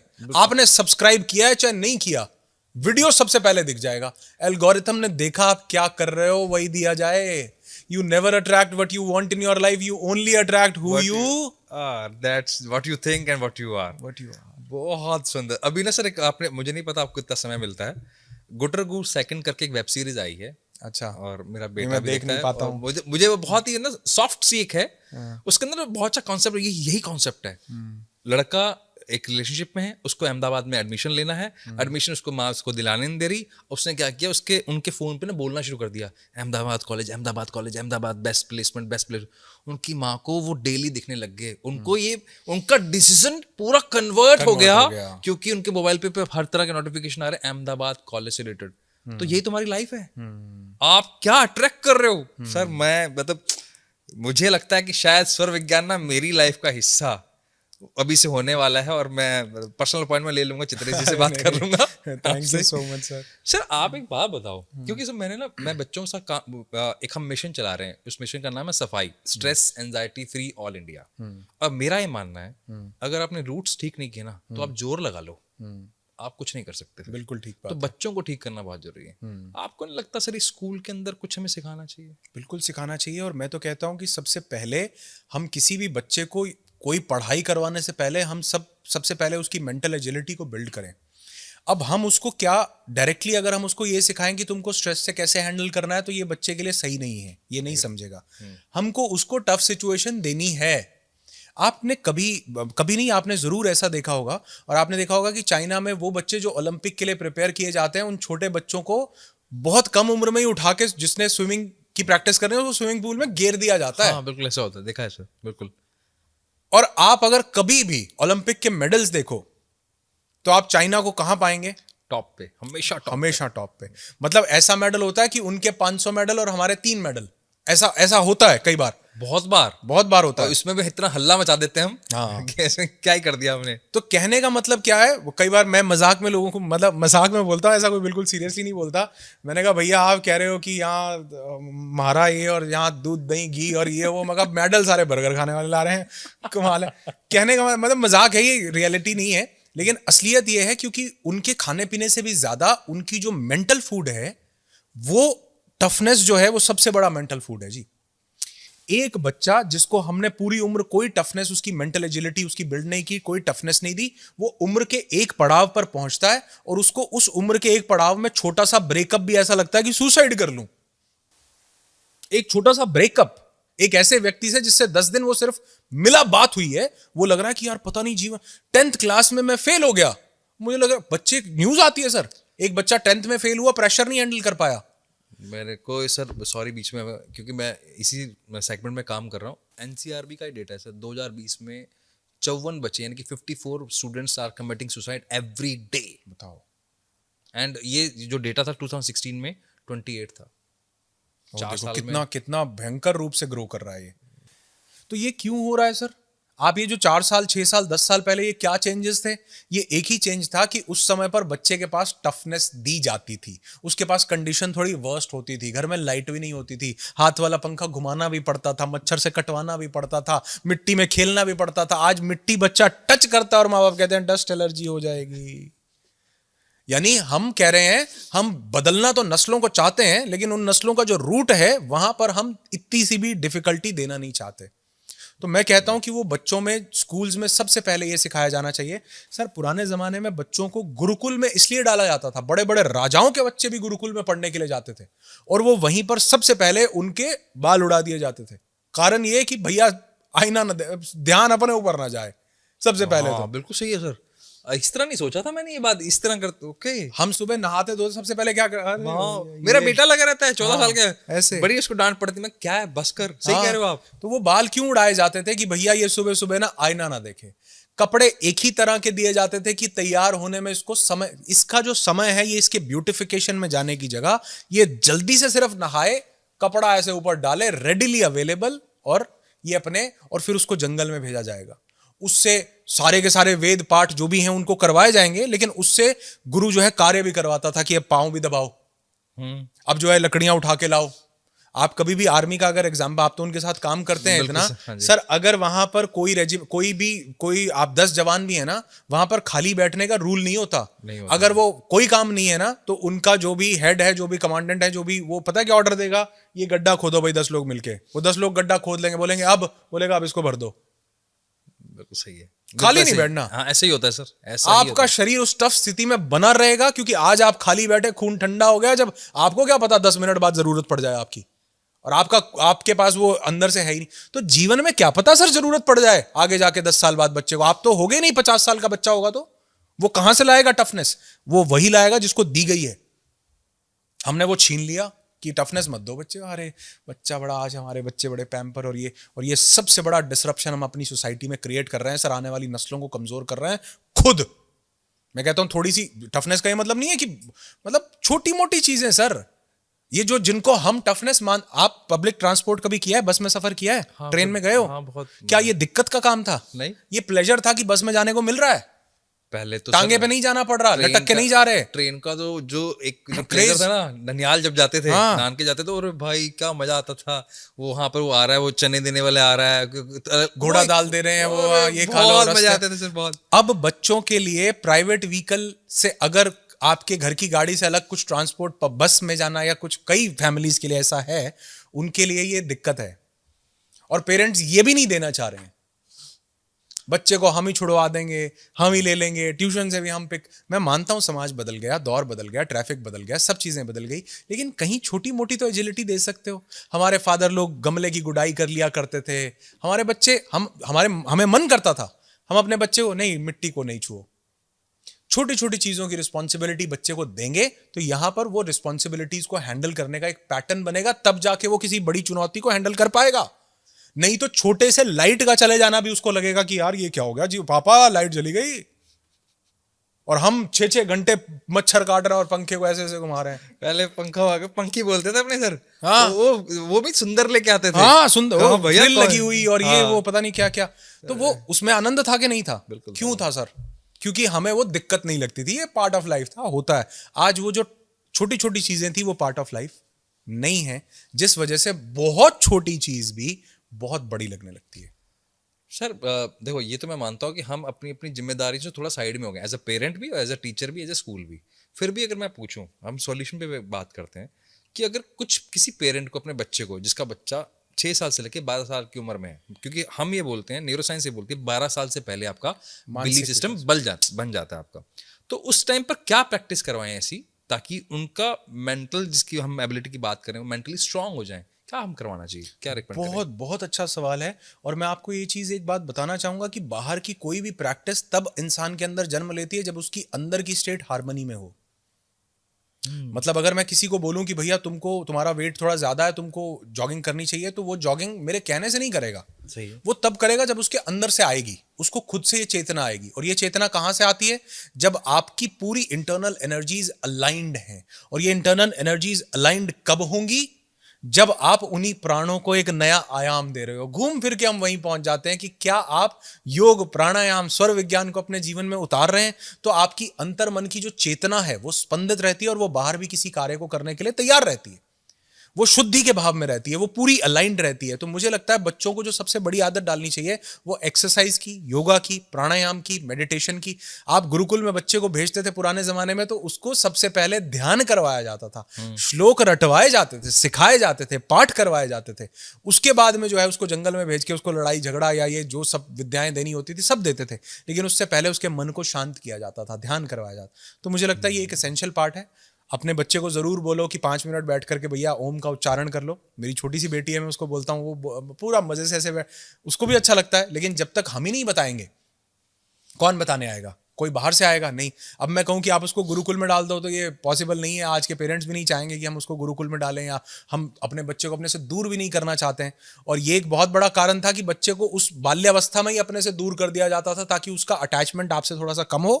अब वो ना फोकस होकर जिस काम के लिए धरती पे आया, ओके, हु एम आई की जो लड़ाई है, हु एम आई की जो जर्नी है, वो उस पे आगे बढ़ सके। आज तो पेरेंट्स को ये लगता है कि बच्चा मेरी सबसे बड़ी प्रॉपर्टी है ही यही। उनके ऊपर मतलब वो ज्यादातर बच्चे को गवर्न करके, कंट्रोल करके रखना चाहते हैं बहुत ज्यादा। और वो ये चाहते भी नहीं कि बच्चे को उसका जीवन जीने दिया जाए। बचपन में तो जरूरी है कि जब वो नहीं जानता, लेकिन वो बड़ा भी होता रहता है तो भी उनको लगता है कि जो भी करे हमारे हिसाब से करे, क्योंकि हमारा बच्चा। हमारे का मतलब कि मतलब मेरा तो क्या क्या वो आपने मतलब उनकी एक्सपेक्टेशंस भी बच्चे से इतनी ज्यादा गलत होती हैं कि ये मत करो, वो ऐसे में। तो वो क्यों है? पुराने जमाने में क्यों गुरुकुल भेजा जा रहा था? क्योंकि वो चाहते थे कि ये सबसे पहले खुद को जानने की जर्नी पर आगे बढ़े, सिर्फ हमारे मोह में ना पड़ा। माता पिता की सेवा करना ये हमारा अधिकार है, ये कोई हमको सिखाएगा नहीं। ये इसलिए नहीं होगा कि मेरे माता पिता ने मुझे पाल पोस के बड़ा किया इसलिए मैं माता पिता की सेवा कर रहा हूं। व्यापार नहीं है, गिव एंड टेक थोड़ा है। सही है, बिल्कुल सही कह रहे हो। ये एक इनहेरिटेड मेरा नेचर ही होना चाहिए। ये एक व्यक्ति की रिस्पॉन्सिबिलिटी होनी चाहिए। ये कोई जिसके माता पिता ने अच्छा पालन पोषण किया, पेरेंट्स ने बढ़िया born and brought up system अच्छा रहा तो उसको नहीं, ये आपका अधिकार है। लेकिन ये व्यापार के केंद्र में नहीं होना चाहिए। बच्चे को आजाद करो, बच्चा अपने जीवन को। मैं ये नहीं कह रहा हूं कि वो गुरुकुल चला जाए, वो पॉसिबल नहीं है, लेकिन जो चीजें गुरुकुल वाली आप घर में दे सकते हो वो तो दो। नहीं आप फिर भी मैं सॉरी प्लीज कंटिन्यू। आप उसको प्राणायाम तो करवाओ, आप उसको 5 मिनट बिठा के सिखाओ तो मेडिटेशन होता क्या है। और वो जीवन के 35-30 साल में जब पहुंचेगा तो वो ढूंढेगा वीडियो कोई ना कोई मेडिटेशन। आप उसको अभी से बताओ ना भैया शांत बैठना है, सबसे पहले तो रिलैक्स बैठो। आज बच्चे घर में 5 मिनट बैठते हैं, बोलते हैं बोर हो गए पापा हम। हाँ, ये स्टेट है सर, बहुत ज्यादा स्टेट है ये। हम तो बोर नहीं होते थे जी, हमारे पास तो करने को इतना कुछ होता था। बच्चे का टीवी बंद होता है, बच्चा कहता है मैं बोर हो गया। जानते हैं क्यों हुआ? क्योंकि हमने उसको बाहर निकाला नहीं। हमने सर अभी एक नया प्रैक्टिकल शुरू किया है, खैर पुराना होगा, लेकिन हमने तो हमारे घर में भी किया और अब हम अपने पार्टिसिपेंट्स को भी बताते हैं। अब हमारे घर पे रूल है कि पूरे हफ्ते में एक दिन ऐसा है जिस दिन कोई गैजेट नहीं है, इवन नॉट अ सॉन्ग भी अलाउ नहीं है उसको, ना सुनना, ना देखना, ना टीवी, ना मोबाइल। अब तुम जानो तुम्हारा काम जाने, अब तुम बाहर जाओ, घर रहो, तुम्हारी प्रॉब्लम है। ये कंपलसरी है कि इसके बियॉन्ड मतलब ये तो आपको करना ही पड़ेगा। बहुत बढ़िया, बहुत अच्छा है सर। मैं एक बात जानना चाहूंगा, बच्चे जब पढ़ने बैठते हैं उस टाइम पे कौन सा स्वर होना चाहिए उनका एक्टिव? अगर मैं आपसे बेसिक पूछूं, जब भी हमें कोई भी माइंड से रिलेटेड काम करना हो तो हमारा चंद्र स्वर एक्टिवेट होना चाहिए। हमारी लेफ्ट नॉस्ट्रल एक्टिव होनी चाहिए। हमारी लेफ्ट नॉस्ट्रल ठंडक देती है, शीतलता देती है, ये कामनेस देती है। और किसी भी तरह का मेमोराइजेशन का काम है, मेमोरी का काम है, पढ़ाई का काम है, तो वो हमारे राइट ब्रेन से है। हमारे राइट ब्रेन से है। तो हमारी लेफ्ट नॉस्ट्रल एक्टिवेट होगी तो ये बिल्कुल लेफ्ट नॉस्ट्रल आपके राइट ब्रेन के ऊपर इफेक्ट डालती है और राइट नॉस्ट्रल आपके लेफ्ट ब्रेन के ऊपर इंपैक्ट डालती है। तो लेफ्ट जब ठंडक का ये सोर्स आपके पास जाएगा, आपके राइट ब्रेन में ये सब चीजें जाएंगी, तो आपके बच्चे की पढ़ाई बहुत बढ़िया होगी। और इसका सबसे अच्छा समय होना चाहिए सुबह। बच्चे को कभी भी रात को मत पढ़ाइए, कभी भी नहीं। लेकिन सिर्फ सबके अपने जैसे बोलते हैं ना कि रात को नींद नहीं आती और रात को पढ़ने में बहुत मजा आता है, फिर उस टाइम पे क्या करें? फिर बहुत बढ़िया है, ये हमने ही एंकर किया है सर। हम अगर इसको चाहें तो हम इसको चेंज कर सकते हैं। ये हमने सीखा है, ये कोई ऐसा नहीं है बच्चा भगवान से ऊपर से लेकर के आ रहा था कि मैं सुबह जागूंगा। ये हमने डाला है। अगर मैं आपसे ही पूछूं कि मान लीजिए कि हम कोई एक ऐसा वर्ड बोलूं जो आप जिस लैंग्वेज को नहीं जानते, मान लीजिए मैं आपको बोलेंगे दड़े नाड़ दड़ेंगे, तो इसका मतलब क्या है? आप बता पाएंगे? नहीं बता पाएंगे। अगर आप ऐसा कुछ लैंग्वेज जानते हैं, आप मुझसे पूछें तो मैं भी नहीं बता पाऊंगा। क्यों? क्योंकि मैंने इसको सीखा नहीं है, मेरे पास इसकी कोई मेमोरी नहीं है, कोई टर्मिनोलॉजी मैंने कभी यूज नहीं की, तो मुझे नहीं। ठीक ऐसे ही वो बच्चे ने सीखा नहीं है सर अभी तक। अगर हम सिखाएंगे तो वो सीख जाएगा। उसने क्या सीखा? उसने वही सीखा जो उसके आसपास का एनवायरनमेंट था। हमारे यहाँ एक सरदार जी थे, पंजाबी, बहुत शानदार बढ़िया फैमिली एकदम, और वो चाइना चले गए जी, और उनकी शादी हुई वहाँ बढ़िया उनकी वाइफ भी वहीं चली गई शादी के बाद, यहाँ हुई थी वहाँ चले गए, बेबी हुआ वहाँ, 6 साल बाद वापस लौटे, उनका छोटा सा बच्चा भी साथ में था, वो मिले, मैं कहा जसकिरण नाम, मैं कहा जसकिरण की हाल चाल, ये वो बच्चा, मैं कहा हाँ पाजी किदा, वो भाई साहब वो मैंडरिन बोल रहा, चाइनीज बोल रहा वो। अब ऑब्वियसली वो घर में थोड़ी बहुत पंजाबी सीखी, उसका एक्सेंट भी जो थोड़ी बहुत बोलता था वो भी पी पौ पू वाला था। कहने का मतलब क्या है कि अगर हमारे रूट्स में भी कोई चीज है, अगर वो हमारे एनवायरनमेंट में ना हो तो वो रूट से भी धीरे धीरे बाहर हो जाता जाने लगती है। तो बच्चे को सिखाने की रिस्पॉन्सिबिलिटी किसकी? हमारी। एनवायरनमेंट कौन देगा? हम। कंप्लेंट कौन करेगा? हम। तो अगर हम एनवायरनमेंट देंगे तो शायद हम कंप्लेंट नहीं करेंगे। बहुत सुंदर से, बहुत बढ़िया। और सर इसी रिलेटेड अब जब हम बच्चों की बात कर रहे हैं तो हम एडल्ट्स की भी बात करेंगे, क्योंकि हमारी ऑडियंस उस तरह की भी है।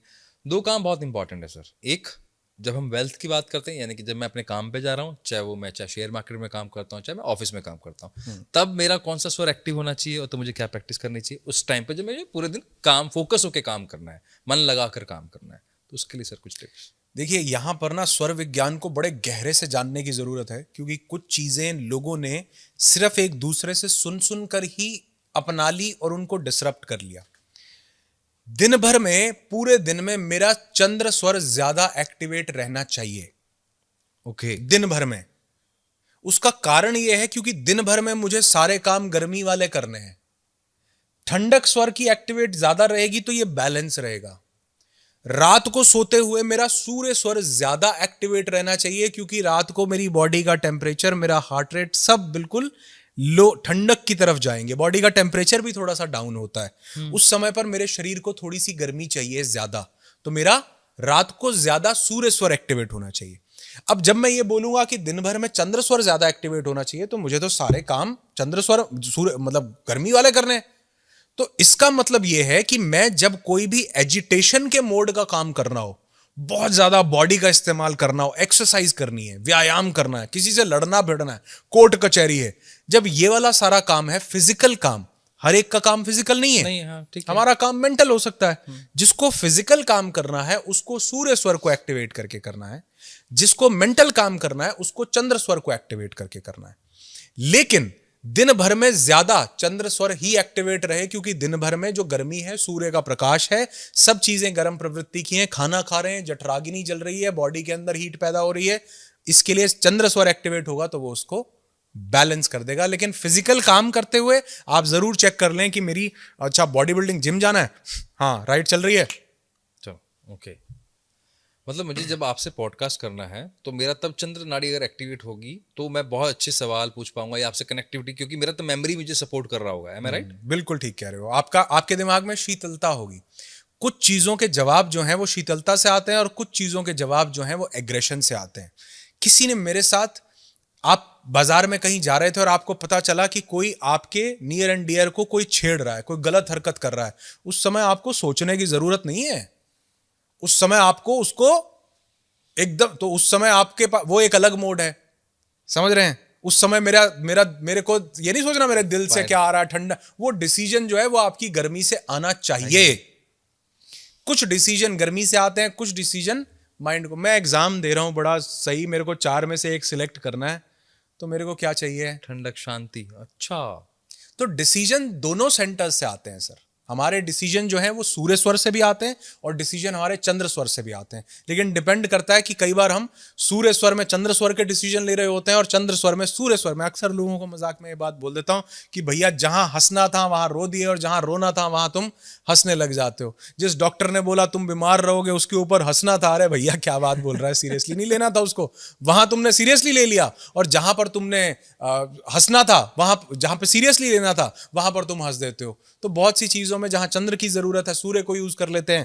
तो ये थोड़ा सा कुछ डिसीजन सूर्य स्वर के हैं, कुछ डिसीजन चंद्र स्वर के हैं। सर ये तो कॉन्सेप्ट ही चेंज हो जाएगा। अगर मैं पढ़ते वक्त अगर सही तरह से अपने स्वर को एक्टिवेट कर लूं तो प्रॉब्लम सॉल्व।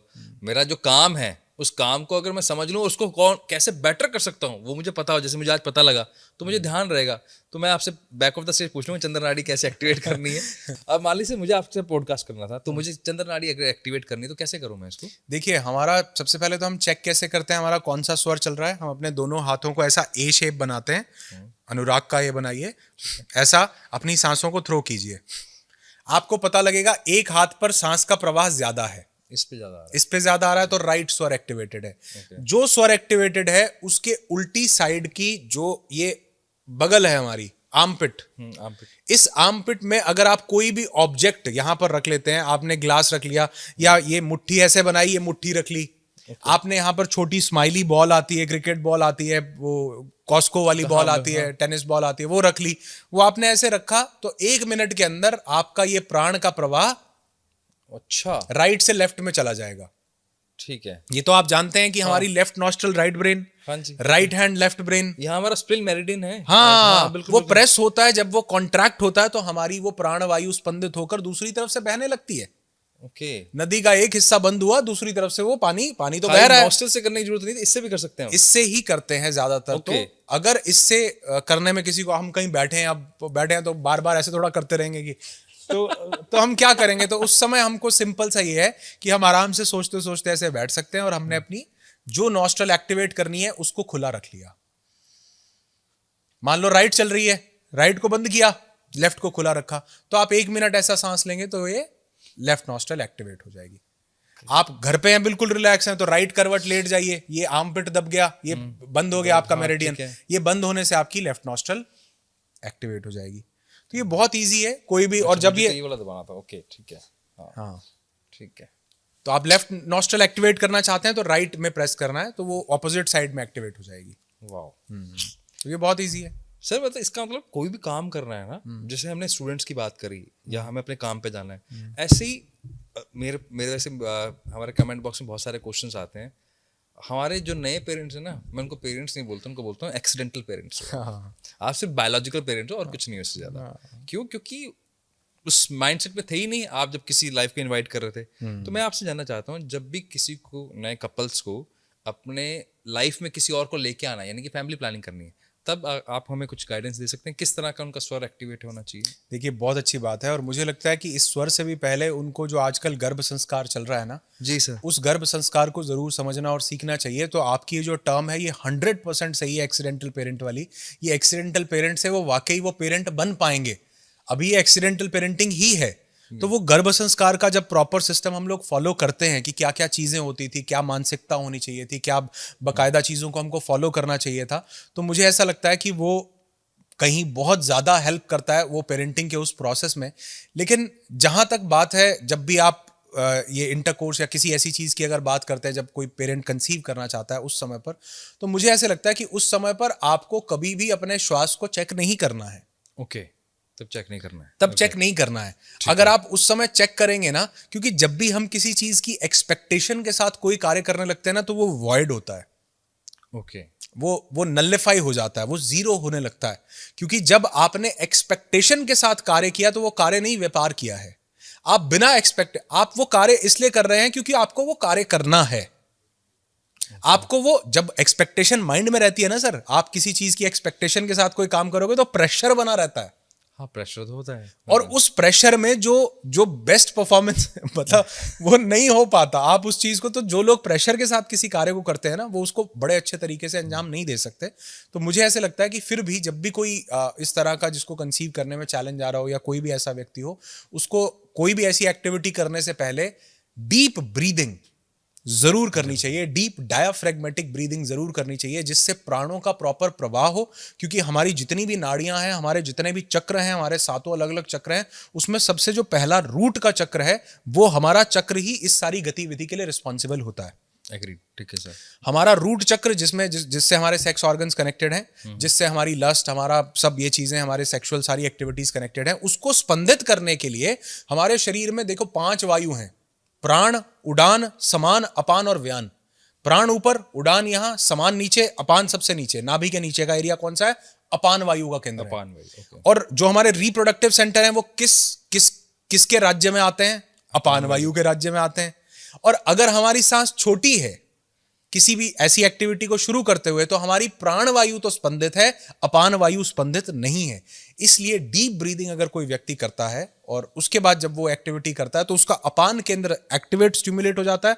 और मैं कहता हूं इससे मेरे कई पार्टिसिपेंट्स को तो ऐसा, जो ये बोल रहे थे कि सर 3 साल हो गए 4 साल हो गए, वो आकर के कहते हैं सर ये एक चीज मतलब ये इतनी सिंपल थी। मैंने कहा इतनी सिंपल नहीं थी, ये सिर्फ जानकारी नहीं थी चीजों की, मतलब इससे हम अपने उस एरिया को एक्टिवेट कर लेते हैं। बेसिकली हमारे वो मेरिडियंस एक्टिवेट हो जाते हैं। जैसे एक्यूप्रेशर की हम बात कर रहे थे, तो अगर हम यहां पर प्रेस करते हैं तो हम बकायदा अपने सिर दर्द को या किसी चीज को ठीक कर रहे हैं। हम यहां पर हमारा लीवर या कुछ भी ऐसा पॉइंट हमारे पास हो, तो जब हम इसको प्रेस कर रहे हैं तो वही पार्ट एक्टिवेट हो रहा है। हम यहां प्रेस कर रहे हैं फिंगर के यहां पर, तो वही पार्ट एक्टिवेट हो रहा है जो यहां से जुड़ा हुआ है। ठीक जैसे ही हमने अपनी लोअर एनर्जी सेंटर्स को प्रभावित करना शुरू किया, अपान वायु के केंद्र को स्टिमुलेट किया, तो हमारा जो रूट चक्र है वो स्पंदित हुआ। रूट चक्र किस किस के ऊपर काम करता है? आपके जितने फियर्स हैं, जितनी इनसिक्योरिटीज हैं, जितने डर हैं, जितनी चिंताएं हैं, वो सब रूट चक्र से स्पंदित है। आपने ये किया, आप रिलैक्स हो गए। आपका रिप्रोडक्टिव सिस्टम है सारे का सारा, वो रूट चक्र से कनेक्टेड है। लाइफ की नई उत्पत्ति करनी है, रूट चक्र से सब कनेक्टेड है। तो आपके चक्रास बैलेंस होंगे, ये भी एक बहुत बड़ा रीजन है आप अच्छा कर पाते हैं किसी भी रिप्रोडक्टिव सिस्टम में। और आप अपान वायु को ज्यादा स्टिमुलेट करें, ये भी आपको मेंटल रिलैक्सेशन भी देता है और आपके उस प्रोसेस में भी बहुत ज्यादा हेल्प करता है। मुझे ना सर वो एक मजदूर मूवी का एक सीन याद आ गया, राज बब्बर का, अगर आपको सीन याद हो, जब एक मशीन खराब हो जाती है और वहाँ पे सुरेश ओबराय जी होते हैं, वो बोलते हैं भी इंजीनियर को बुलाओ, इंजीनियर आते नहीं, राज बब्बर आते हैं और अचानक एक हथौड़ा मारते हैं और ठीक हो, उसकी फीस मांगते हैं 1 लाख रुपए। क्या किस बात की 1 लाख? एक हथौड़ा, क्या हथौड़ा मारने के तो 10 रुपए ही है, बाकी जो पैसे हैं ना वो इसलिए हैं कहाँ मारना है। तो यानी कि क्या एक्टिविटी आपने करनी है, उसके लिए आपको सही मेंटल स्टेट पता लग जाए या सही स्वर का पता लग जाए, तो आप बहुत जल्दी इसको अचीव कर सकते हैं। बहुत जल्दी कर सकते हैं जी। नागरू जी, हमारे इवेंट्स होते हैं, हमारे पार्टिसिपेंट्स कई बार हमारे पास आते हैं, तो वो ये बोलते हैं कि सर कई बार तो मैं किसी चीज़ को लेकर के 15-15 सालों से स्टक था और आज पहला ही दिन है और मुझे ये लग रहा था कि 5 दिन के बाद आपसे सवाल पूछूंगा। आज पहला ही दिन है और मुझे ऐसे लग रहा है कि ये 10 साल पुरानी, 15 साल पुरानी चीज़ निकल गई दिमाग से। ये कैसे हो गया? मैंने कहा जी सिर्फ सही चीज को टैप इन करना जरूरी है। आप गलत जगह पे 50 हथौड़े मारते रहो, बात नहीं बनेगी, लेकिन सही जगह पर आपने एक फूंक भी मार दी काम हो जाता है। तो मैंने कुछ नहीं किया, मेरा वो लोग बोलते हैं सर आपने कर दिया ये मैं कहा जी मैंने कुछ नहीं किया, मैंने तो सिर्फ बताया है, करने वाले तो आप खुद हो, बस ये सही तरीका बताओ तो हम अच्छे से कर सकते हैं। मैंने मुझे पहले पता नहीं था आपके कोर्सेज के बारे में, तो मैं एक किसी का फीडबैक सुन रहा था, वो इतना सुंदर फीडबैक था, वो इतना इमोशनल और इतना बहुत ही नेचुरल था, दिख रहा था कि आप क्या जादू करते होंगे, मैं यहाँ से महसूस कर सकता हूँ सर। नहीं, ऐसा नहीं है, मैं जादू नहीं करता, लेकिन हाँ मुझे कुछ चीज़ें मैं अक्सर अपने पार्टिसिपेंट्स को बोलता हूँ कि मुझे ये पढ़ने से नहीं आई।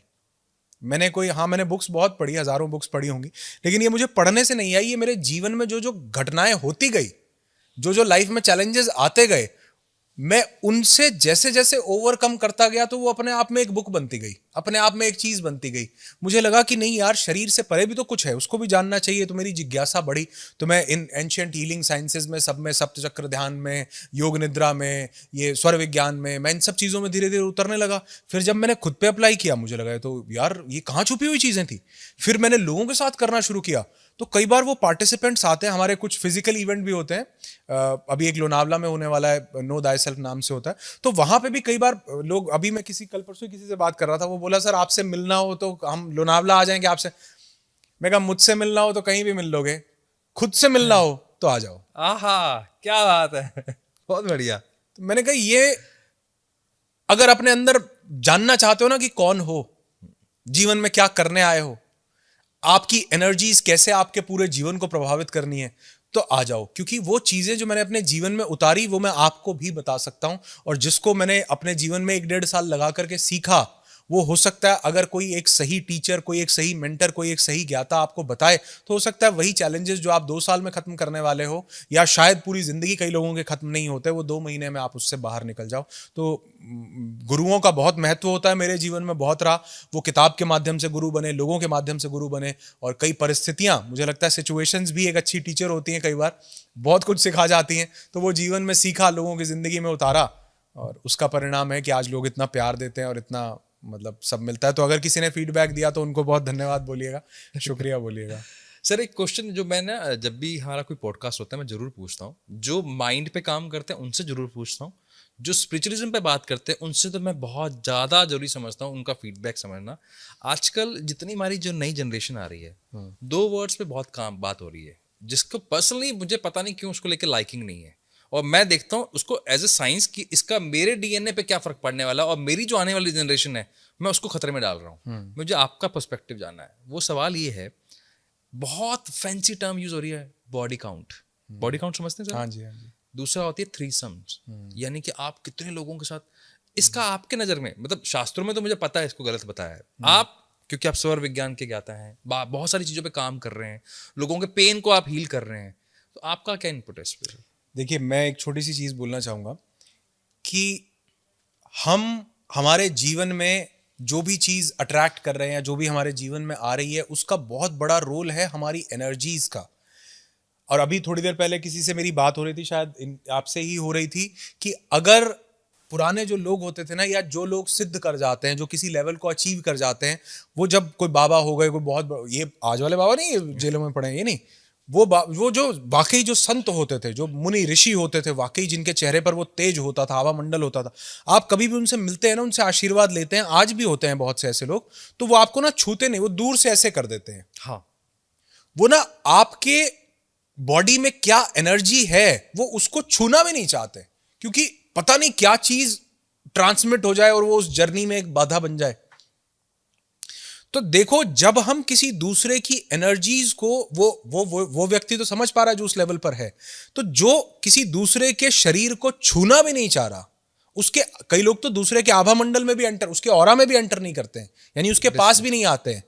इसीलिए आप देखोगे कुछ संत, कुछ महापुरुष दूसरों से बहुत दूर बैठना चाहते हैं। अपना वो जिसको हम सिंहासन बोलते हैं, बेसिकली वो एक दूर रहने का प्रतीक था कि भैया मैं थोड़ा अलग स्पिरिचुअल जर्नी पर हूं, सांसारिक गतिविधियों में नहीं हूं, तो मैं थोड़ा सा तुमसे दूरी बनाकर रख। उनके कमरे अलग, उनके स्थान अलग, उनको नीचे सुलाना इवन, तो वो क्यों था? क्योंकि वो एनर्जीज ना कनेक्ट कर लें। और आज ये जो आजकल के जनरेशन में, या जो भी आज ये चल रहा है, ये बेसिकली हो क्या रहा है, किसकी क्या एनर्जीज हैं, और आपने अपनी एनर्जीज को इतना ज्यादा इंटरमिंगल कर लिया, इतना ज्यादा जो है अपनी एनर्जीज को किसी के साथ गतिविधियों में इन्वॉल्व कर लिया, तो आप देखो कि आपके जीवन में उसका क्या प्रवाह होने वाला है। आपने पूरी एनर्जीज को डिसरप्ट कर दिया और अपनी एनर्जीज को इतने ज्यादा गहन अंधकार में डाल दिया है कि वो जीवन में कभी उभर नहीं पाएंगी, और ये सिर्फ बॉडीली प्लेजर बन करके रह जाएगा, जीवन में कभी भी आपको आनंद नहीं दे सकता। तो मुझे लगता है कि एक इंसान, एक व्यक्ति, इसीलिए हमारे यहाँ पर हमेशा से कहा गया कि एक लाइफ पार्टनर के साथ जब आप पूरा जीवन बिताते हैं तो आपकी एनर्जीज बड़ी प्योर और बड़ी पाइस्ड रहती हैं, आप बहुत अच्छा जीवन जी पाते हैं। तो मुझे लगता है ये जो एनर्जीज का इंटरफेरेंस है ना, और ये एनर्जीज कोई ऐसी चीज नहीं है कि कोई फैंसी वर्ड है और मैं बोल रहा हूँ, इनको आप महसूस कर सकते हैं। हाँ। आप कभी भी किसी हॉस्पिटल में जाओ, आप वहां से वापस आओ, आपको ऐसे लगेगा यार कुछ ना बुझा बहुत बुझा सा इलनेस है, सी लगती है सर। ऐसा लग रहा है यार जैसे। इसका ये मतलब नहीं है कि आपने आपके इमोशंस वहां जाकर नहीं, वहां पर कुछ एनर्जीज भी लो थी, लोग थोड़ा पेन में थे, परेशानी में थे, आप उस सब एनर्जीज के। और कई बार ऐसा होता है सर, किसी व्यक्ति से आप मिलो, किसी ने बड़ी अरे यार ये बंदा बहुत बढ़िया है, आप उससे मिले, आपको लग रहा है यार इतना भी बढ़िया नहीं है, मतलब क्या है, आपको अंदर से फील आ रही है, ये कोई बोल नहीं रहा आपको, बोलने वाले ने तो ये बोला था भाई, ये तो भाई करोड़पति आदमी है, ये तो आए ही रोल्स रॉयस में है, ये तो, पर आपको लग रहा है यार ये ना, मतलब मजा सा नहीं आया। और वहीं आप किसी एक ऐसे व्यक्ति के साथ बैठे, आपकी बात भी नहीं हुई, आपको लग रहा है यार आनंद बड़ा आ रहा है। ये कहां से आ रहा है? ये आप एनर्जीज को महसूस कर पा रहे हैं। आप हॉस्पिटल से बाहर आए, लगता है, और कई बार आप किसी ऐसी जगह पर गए, आपको जाकर के लगता है यार ऐसे लग रहा है यहां बैठ जाओ आधा घंटा, मंदिर गए, गुरुद्वारे गए, दरगाह गए, मस्जिद गए, कहीं ऐसे लगता है यार बैठ जाओ आधा घंटा। क्यों? एनर्जीज बड़ी प्योर है। इसीलिए, और ये तो मैं नहीं बोल रहा हूं, ये तो आइंस्टीन बाबा बोल करके गए कि energy can neither be created not destroyed, it can only be transformed. तो वो एनर्जीज जो आप कहां कहां से सक कर रहे हो, कहां कहां से अपनी बॉडी के अंदर ले रहे हो, और किन के साथ एनर्जीज के साथ कनेक्ट कर रहे हो, वो पता नहीं, और कितनी एनर्जीज के साथ डिसरप्शन क्रिएट करके यहां पर एनर्जी आपके पास आई है, तो वो जीवन में क्या विध्वंस मचाने वाली है उसका हमको आइडिया भी नहीं है। तो मुझे लगता है ये सभी टर्म्स जो हैं, ये बहुत गर्त में, बहुत अंधकार में इंसान को लेकर के जा रही हैं। इसी वजह से मुझे लगता है सर आपका हमारा यहाँ पे होना बहुत जरूरी है। अगर ये टर्म्स आ रही हैं तो उसके क्या कॉन्सिक्वेंस है, तो हमारी जिम्मेदारी बढ़ जाती है उसको बताने की। थैंक यू सो मच, ये बहुत अच्छा लग रहा है। और सर मैं बिल्कुल लास्ट एंड की तरफ चल रहा हूँ, क्योंकि बातें बहुत सारी हैं और मुझे लगता है कि इसके पार्ट 2, 3, 4 बहुत सारे आएंगे। लेकिन फिर भी मैं अगर पूछूं, अनुराग ऋषि अगर हैं तो उनको क्या लगता है कि ये वाला इंपॉर्टेंट मेरा जो शुरुआत है पूरे दिन की, चाहे कितना ही मैं बिजी हूँ, ये तो मैं एक्टिविटी करके ही जाऊंगा, कहीं पे भी निकलूंगा। तो क्या करते हैं अनुराग ऋषि? बिल्कुल, बहुत अच्छा सवाल है। मुझे ऐसे लगता है कि जब मेरे पास बिल्कुल भी ऐसा लगता है कि टाइम नहीं है और I am in a rush और मुझे कहीं निकलना है, भागना है, दौड़ना है, तो भी दो चीज़ें मैं बिल्कुल नहीं मिस करता हूँ। एक तो डीप ब्रीदिंग, मैं गहरी लंबी सांसें ज़रूर लेता हूँ मेरे सब एक्टिविटीज़ करने से पहले। जैसे सर सा करके भी दिखा दो please। हाँ, जब भी हम अपनी सांस को, हमारी डीप ब्रीदिंग के 3 फैक्टर्स होने चाहिए। एक तो होना चाहिए वो लंबी होनी चाहिए सांस। लंबी का मतलब हम उसको लेने में कम से कम 10 सेकंड लगाएं। 10 सेकंड तक लेनी है? हाँ, मतलब शुरू ये 2 सेकंड से ही होती है, लेकिन धीरे धीरे किसी भी चीज को जब भी मैं किसी को कोई बताता हूं तो इसका मतलब ये नहीं है कि अभी से शुरू कर दो। इनफैक्ट कोई मेरे पास आता बोलता सिगरेट छोड़नी है, मैं कहा, एकदम से मत छोड़ देना, शरीर आदी हुआ इसका, कुछ कॉन्सिक्वेंसेस देगा वो भी। तो जब भी कोई चीज शुरू की जाती है बड़े धीरे धीरे शुरू की जाती है। तो सबसे पहले 3-4 सेकंड से शुरू करो, धीरे धीरे अपने आप 10 सेकंड तक चली जाएगी। 10 सेकंड का इनहेल, यानी पहले सांस लंबी हो, दूसरा वो सांस गहरी हो। गहरी का मतलब इनहेल करने के साथ साथ ये महसूस भी करना है कि वो मेरे नाभि से नीचे जा रही है, मेरे लोअर एब्डोमेन में, मेरे रूट चक्रा तक, जो मेरे प्राइवेट पार्ट्स के बीच में जो पॉइंट है वहां तक जा रही है। गहरी, लंबी हो 10 सेकंड, गहरी हो, रूट के नीचे जाए, और तीसरा वो शांत हो। ऐसे नहीं उसकी आवाज नहीं आए आपको, इतनी शांत हो कि आप उसके कतरे कतरे को, एक एक डॉट डॉट को महसूस कर सको। और जब आप ऐसा करते हैं ये अपने आप में ध्यान हो जाता है। आप कभी करके देखना कि सांस के कतरे कतरे को महसूस करना है, इतनी धीरे लेनी है, इतनी गहरी लेनी है, 3 चीजें ध्यान रखनी है, इतनी लंबी लेनी है। अभी करके देखो।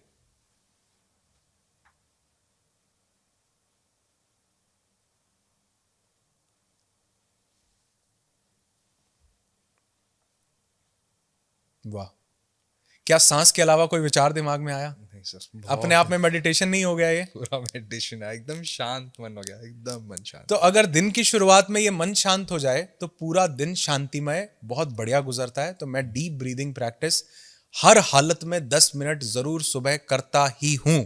अगर मेरे पास समय है, जैसे मैं घर पे होता हूं तो मेरे पास समय है, तो मेरा ये रूटीन 2 घंटे का है जी। 2 घंटे का रूटीन आपका? मैंने अपने फैमिली, मैंने घंटे? सबको बोला हुआ है कि जीवन में अगर मेरा ये जो दिन है ये 22 घंटे का होता तो नागरू साहब मैं क्या उखाड़ लेता? बात तो ठीक है। बताओ मुझे, मैं किसको क्या बोल लेता अगर ये 22 घंटे का होता तो?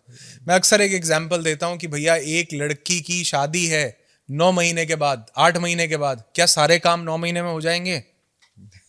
सारे काम 9 महीने लगेंगे ना उसको करने में। बिल्कुल लगेंगे। और अगर एक लड़की की शादी 10 दिन में है तो भी तो सारे काम हो जाएंगे। बिल्कुल सही है सर, बिल्कुल सही। तो ये तो काम तो 10 ही दिन में होने हैं, और अपने यहाँ पे तो रिवाज भी से चुन्नी चढ़ाने को तो एक ही दिन में भी काम हो जाते हैं सारे। तो कहने का मतलब क्या है कि अगर 22 घंटे हैं तो मैंने अपने आप को ये सोचा हुआ है कि मेरे पास 22 ही घंटे हैं, अपने लिए 2 घंटे हैं, ताकि मेरे जीवन के 10-20 हेल्दी साल में अपने बढ़ा पाऊं। नहीं सर, आपका इस धरती पे रहना बहुत जरूरी है, लंबे समय तो तक रहना जरूरी है, लोगों की जरूरत है। नहीं, वो तो खैर हम सब इमॉर्टल है, लेकिन हाँ ये जरूरी है कि अगर मैं किसी और व्यक्ति को कुछ अच्छी चीज बताने की कोशिश कर रहा हूं और अगर मैं उसको अपने जीवन में नहीं उतारूं तो मुझे ये स्वीकार नहीं है। मुझे नकली होना बिल्कुल पसंद नहीं है। अगर मैं कर रहा हूं तो मुझे लगता है कि मैं अपनी स्वास्थ्य का, अपनी हेल्थ का अगर खुद ध्यान नहीं दे रहा हूं, जिसके लिए सबसे बड़ी चीज़ ये है। और 2 घंटे अगर मेरे पास समय होता घर तो मैं पूरा इत्मीनान से, पूरा प्रोसेस है स्वर विज्ञान के हिसाब से अपना दिन शुरू करता हूँ। राइट नॉस्ट्रल चल रही है तो योगा करूंगा, हल्का फुल्का सा एक्सरसाइज करूंगा, हल्का फुल्का जॉगिंग करूंगा। अगर लेफ्ट नॉस्ट्रल चल रही है सुबह उठते हुए तो मैं सीधा मेडिटेशन करूंगा, प्राणायाम करूंगा, आराम से रिलैक्स करके बैठ जाऊंगा। उसके बाद फिर राइट नॉस्ट्रल वाला काम करूंगा, क्योंकि 45 मिनट बाद वो एक्टिवेट हो जाएगी। ये सारे कामों के बाद मेरे को समय मिलेगा, मैं प्राणायाम जरूर करता हूँ। उसके बाद अभी थोड़ी देर पहले भी मैं यही चीज़ शेयर कर रहा था कि उसके बाद आखिरी के जो 15 मिनट होते हैं सर, मेरे पास वो बड़े बड़े वाले स्पीकर लिए हुए हैं, मैं लगाता हूँ उसमें। जिस दिन भजन का मन हो उस दिन भजन, जिस दिन बजरंग बाण का मतलब मन हो उस दिन वो, जिस दिन कोई बॉलीवुड हॉलीवुड जिस दिन, और मैं पूरा आनंद लेता हूँ जी अपने साथ मस्त 15 मिनट। कोई दरवाजा आपको जिस तरह नाचने का, जिस तरह हिलने का, जिस तरह शरीर को फ्लो करने का मन करता है। आप कभी हमारे इवेंट्स में आइए फिजिकल, आप देखेंगे मैं लोगों के जब शरीर वहां ओपन करवाता हूं ना, जब मैं उनको उस अवस्था में लेकर के जाता हूं कि वो शरीर की चेतना से आजाद हो जाएं, भूल जाओ कि तुम्हारे पास शरीर भी है। लोग अपने शरीर को ऐसे उठा उठा के फेंकते हैं, उनको वो कई चीजें जो शरीर के अंदर पड़ी हुई हैं उस दिन याद आती हैं कि यार ये तो एंग्जाइटी सिर्फ मन में नहीं, ये मेरी बाजू में भी स्टक थी, ये मेरी गर्दन में पड़ी हुई है, यही सर्वाइकल बनी हुई थी, ये मेरे पेट में पड़ी हुई है, यही अल्सर बन के पैदा हो रही थी। वो शरीर से बाहर निकलती है ना जी, लोग ठीक होने लगते हैं। मैं कहता हूं मस्ती के साथ 15-20 मिनट अपने आप को तो झूम लिया करो, शरीर थोड़ा रिलैक्स हो जाए, आजाद हो जाए, कई चीजें शरीर को छोड़ करके जाने लगती हैं। तो ये समय ना हो तो 10 मिनट डीप ब्रीदिंग, अनुलोम विलोम जरूर कर लूंगा। समय जैसे जैसे मिलता जाए, आधा घंटा हो तो मैं 15 मिनट का सप्तचक्र ध्यान जरूर करूंगा। मेरे को 45 मिनट्स मिल गए तो थोड़ी बहुत फिजिकल एक्टिविटी भी हो गई। पूरे 2 घंटे मिल गए तो पूरा प्लान, पूरा प्रोग्राम 2 घंटे का फिनिश करके नहा धो के फिर मैं, मेरा रूम ऊपर है तो मैं वहां से। आपकी आंखें बोलती हैं सर, क्या आप जो करते हो आपकी आंखों में दिख रहा है सर। बहुत बढ़िया सर। वैसे तो मेरी कोशिश है, लास्ट के 2 सवाल हैं, बाकी आपके जवाब पे डिपेंड रहने वाला है कि मैं इसको और मुझे मालूम है कि टाइम के कमिटमेंट। सर किस चीज, मतलब ऐसा कौन सा सर्व विज्ञान है जिसने आपको पूरी तरह बदल के रख दिया? ऐसी कौन सी एक प्रैक्टिस मैं जानना चाहता हूँ कि इसकी वजह से मैं एक अनुराग ऋषि से द अनुराग ऋषि बन गया। बहुत अच्छा आपका सवाल है। मैंने जो सबसे पहली प्रैक्टिस जिसको मैंने इंप्लीमेंट किया वो ये था कि सुबह उठते हुए मेरा जो नॉस्ट्रल एक्टिवेटेड है वही पांव मैंने जमीन पर रखा। ओके, मतलब मेरा अगर लेफ्ट है तो मैं लेफ्ट पाँव रखूंगा, अगर राइट है तो राइट पांव रखूंगा। यानी कि मैं, जो पृथ्वी तत्व है उस पृथ्वी तत्व के साथ मेरा कनेक्शन हो रहा है। अभी तक जब मैं सोकर के उठा मैं पृथ्वी तत्व से कनेक्टेड नहीं था। ठीक है। और मैं जब पृथ्वी तत्व के साथ जुड़ता हूं तो मेरी बॉडी के अंदर जो इलेक्ट्रॉन, जो फ्री रेडिकल्स को न्यूट्रलाइज करने के लिए मुझे नेगेटिवली चार्ज्ड आयंस चाहिए, वो भी मुझे धरती से मिलते हैं। उनका प्रवाह सबसे पहले उस नॉस्ट्रल, उस नाड़ी से, उस जगह से होना चाहिए, उस बॉडी पार्ट से होना चाहिए जो मेरा जागृत है। तो अगर मेरी लेफ्ट नॉस्ट्रल एक्टिवेटेड है, मेरा लेफ्ट बॉडी पार्ट एक्टिवेटेड है, तो मैं लेफ्ट पांव जमीन पर रखूंगा और मैं इस पूरे ब्रह्मांड, क्योंकि जो रात को सोया हूं ना वो सोना नहीं था, वो जो नींद है वो एक छोटी मृत्यु है और जो मृत्यु है वो एक बड़ी नींद है। तो वो जो छोटी मृत्यु थी मैं उससे जाग करके एक नए दिन में अवतरित हुआ हूं, आया हूं, घोषणा हुई है मेरी। तो मैं अपने प्राणों को एक नया आयाम देने के लिए इस धरती के, जो धरती तत्व है 5 तत्वों से मिलकर के बने, पृथ्वी, अग्नि, जल, वायु, आकाश, तो ये पृथ्वी तत्व को जब मैं कनेक्ट करूं तो उसी नॉस्ट्रल वाली साइड से करूं जो मेरा जागृत है। मैंने जब पहली बार पढ़ा मुझे लगा यार ये ठीक है, हाँ कोई बात नहीं, होता होगा। क्योंकि जब हम पढ़ते हैं तो हमको बॉडी के लेवल पर कोई चीज हो तो काट कर देख लो, एविडेंस है। एनर्जी के लेवल पर कहां एविडेंस है? एनर्जी के लेवल पर उसी व्यक्ति के पास एविडेंस है जिसने उसको महसूस किया है। मैं आपको बोलूं मेडिटेशन करने से ये होता, आप वो ठीक है, उसको अनुभव कर लेंगे, अनुभव करने के बाद ही वो महसूस होगा कि वाकई ये होता है। तो मैंने पहली बार कहा हाँ ठीक है, लेकिन जब मैंने इसको अनुभव किया कि मेरा प्राण जब उस वायु से स्पंदित होकर के मैं उसी लेफ्ट नॉस्ट्रल से मेरा सांस चल रहा है और मैं जमीन से कांटेक्ट में आता हूं, तो मेरे दिन में बड़े सारे चेंजेस होने लगे सर। तो मुझे लगता है ये एक प्रैक्टिस मैंने की, जो भी इसको सुन रहा है उसको जरूर ये एक प्रैक्टिस करनी चाहिए। उठते ही अपनी नॉस्ट्रल चेक करें, अगर दोनों चल रही हैं तो शांत बेड पे ही बैठे रहें, 2 मिनट 3 मिनट, शिफ्ट हो जाएगी, जो चल रही है वो पाँव जमीन पर रखें और फिर उठें। ये उन पे भी लागू है जो फ्लैट में रहते हैं, उनके लिए भी वो धरती तत्व माना जाएगा? धरती तत्व माना जाएगा, लेकिन पुराने जमाने में तो ये तत्व मिट्टी से, रेत से, पहाड़ है उससे, मतलब जो डायरेक्ट हम अर्थ का कांटेक्ट करते हैं उससे माना जाता था। लेकिन अगर आप फ्लैट में रहते हैं और ऊपर रहते हैं तो भी वो अर्थिंग वाला कुछ ना कुछ हल्का फुल्का एलिमेंट तो फिर भी आपको मिल ही रहा है। मतलब ना करने से अच्छा तो है कि 2% किया जाए। तो अगर 2% भी मिल रहा है तो करने में क्या नुकसान है? हाँ, ऑल्टरनेटिव नहीं, जैसे मैं भी यहाँ शिफ्ट हुआ हूँ, हाँ, अब रहते तो हम फ्लैट में ही हैं। फ्लैट में ही है, हाँ, तो क्या नुकसान है? करने से जरूर कीजिए, अच्छी बात है। बहुत बढ़िया सर। आपके पास 2 बच्चे हैं, लास्ट सवाल है मेरा ये आपसे, आप ऐसा क्या देने वाले हैं उनको जो आपको लगता है कि हर पेरेंट को ये तो कम से कम देना है, इसके अलावा तो बाकी सब तो पढ़ाई पढ़ाना। ये लास्ट मेरा सवाल रहेगा आपसे, क्योंकि आपके दोनों बच्चे, जहां मुझे पता है, एक तो 2 साल की बेटी है आपकी शायद, नहीं, एक मेरी बेटी जो है वो 5 साल की है। अच्छा। और जो बड़ी वाली बेटी है वो अब 13 ईयर्स की 13 ईयर्स की है। तो ऐसा क्या है जो आपको एक अलग पेरेंट बनाता है, जो आपको लगता है ये देना ही है? देखिए, मुझे ऐसे लगता है कि आज के इस दौर में जो बच्चों से चीज छूट गई हुई है वो है पेरेंट्स का टाइम। ओके। इसी वजह से उनकी टीवी की लत है, इसी वजह से उनकी मोबाइल की लत है, और इसी वजह से आज के बच्चों के पास ये मेमोरी ही नहीं है। मतलब हम छोटे थे तो हमारे पास अपने माता पिता की नहीं, हमारे पास दादा दादी, नाना नानी, चाचा चाची, बुआ के घर गए, चाचा के घर गए, यहाँ गए। आज बच्चे कहीं नहीं जा रहे, और जो जहां पर है वो पेरेंट्स भी उनको अपना समय नहीं दे पा रहे। तो मुझे ऐसे लगता है कि मेरी फैमिली के लिए जो मेरा टाइम है वो पूर्ण रूप से अवेलेबल होना चाहिए। शायद यही एक चेतना थी जिसने मुझे इस काम में आने का मौका दिया कि मैं अपने घर पर भी होता हूँ और मैं अपना काम भी कर रहा होता हूँ। तो इसलिए मुझे लगता है कि मैं अपने बच्चों को खूब समय देना चाहता हूँ। शाम को जब मैं अपने घर पर हूँ तो हमारा डेली का एक डेली का एक रूटीन है कि हम शाम को उसको हमने नाम दिया हुआ चक्कर काट। अच्छा। कि हम डेली शाम को घूमने के लिए जाएंगे ही जाएंगे, मेरी पूरी फैमिली, सब लोग साथ में। डेली हम अपने घर में बैठ करके सब लोग साथ में खाना खाएंगे, चाहे वो ब्रेकफास्ट हो, चाहे वो लंच हो, चाहे वो डिनर हो, एक साथ। ऐसे नहीं कि आपने अलग खा लिया मैंने अलग खा लिया, नहीं, सब एक साथ खाना खाएंगे। तो मुझे लगता है कि अगर मैंने ये समय दिया, मेरे बच्चों को ये मेमोरीज बरकरार रही कि हमारे पापा जो थे वो खाली पैसा ही नहीं कमाते रहते थे, वो हमारे लिए अवेलेबल भी थे। जब मेंटल फिजिकल इमोशनल नीड थी वो हमारे साथ भी खड़े हुए थे। तो ये मुझे लगता है शायद एक बहुत बड़ी मेमोरी उनको आगे चल के बनेगी, मिलेगी, और ये याद भी रहेगा कि हमारे, और जैसी पेरेंटिंग हमको मिली होती है, मेरे पेरेंट्स ने मुझे खूब समय दिया, मेरे को खूब मतलब अच्छे से जो मैं जीवन में करना चाहता था उसका बहुत बड़ा कारण वो एक अच्छी पेरेंटिंग भी है। तो मुझे लगता है वो एक अच्छी पेरेंटिंग मिली तो वो मैं शायद आगे अपने बच्चों को दे पाऊँ तो मेरे लिए बहुत बड़ा सौभाग्य होगा। और उस पेरेंटिंग में सबसे बड़ी चीज़ है आपका समय, जो आज पेरेंट्स नहीं देना चाह रहे। आज तो बहुत से लोगों के बच्चे भी मतलब कोई और पाल रहा है और किसी और को हम रिस्पॉन्सिबिलिटी दे रहे हैं कि खिला भी तुम दो, देख भी तुम लो, सुला भी तुम दो, हम पार्टी में जा रहे हैं, रात को आकर के हम देखेंगे। तो मुझे नहीं लगता कि ये एक मेमोरी है जिसको आपको चैरिश करोगे आप भी अपने मैंने एक मूवी का डायलॉग था, उसमें डायलॉग सुना था कि ये जो यादें हैं ना ये बुढ़ापे की लाठियां हैं, जितनी हो सकती हैं बना लो। बहुत बढ़िया सर, बहुत बढ़िया। तो आपके वो बच्चे, क्योंकि बच्चे भी ना नागरू साहब धीरे धीरे बड़े हो जाते हैं, और जो ये बचपन है ना मासूमियत से भरा हुआ, अजीब अजीब से सवाल, पापा कहाँ गए, टॉफी लाए, ये आगे 15-20 साल के बाद बच्चा पूछता नहीं है जी। वो खुद के पास पैसा जेप्टो से मंगा लेगा, हाँ, कॉमर्स से मंगा लेगा। और उसको ये एक्साइट वो उसको ही होगा कि भैया तुम अपना काम करो, मुझे थोड़ा दोस्तों के साथ, ये फेज बदल जाएगा। तो मुझे लगता है ये जो बचपन है ना, अगर ये मैंने अपने बच्चों के साथ जी लिया तो मैंने अपना बचपन रीलिव कर लिया, दोबारा से मेरी प्लेफुलनेस बरकरार हो, मैं खेलता हूँ, कंधे पे बिठाता हूँ, चलो भागो घोड़ा बना के,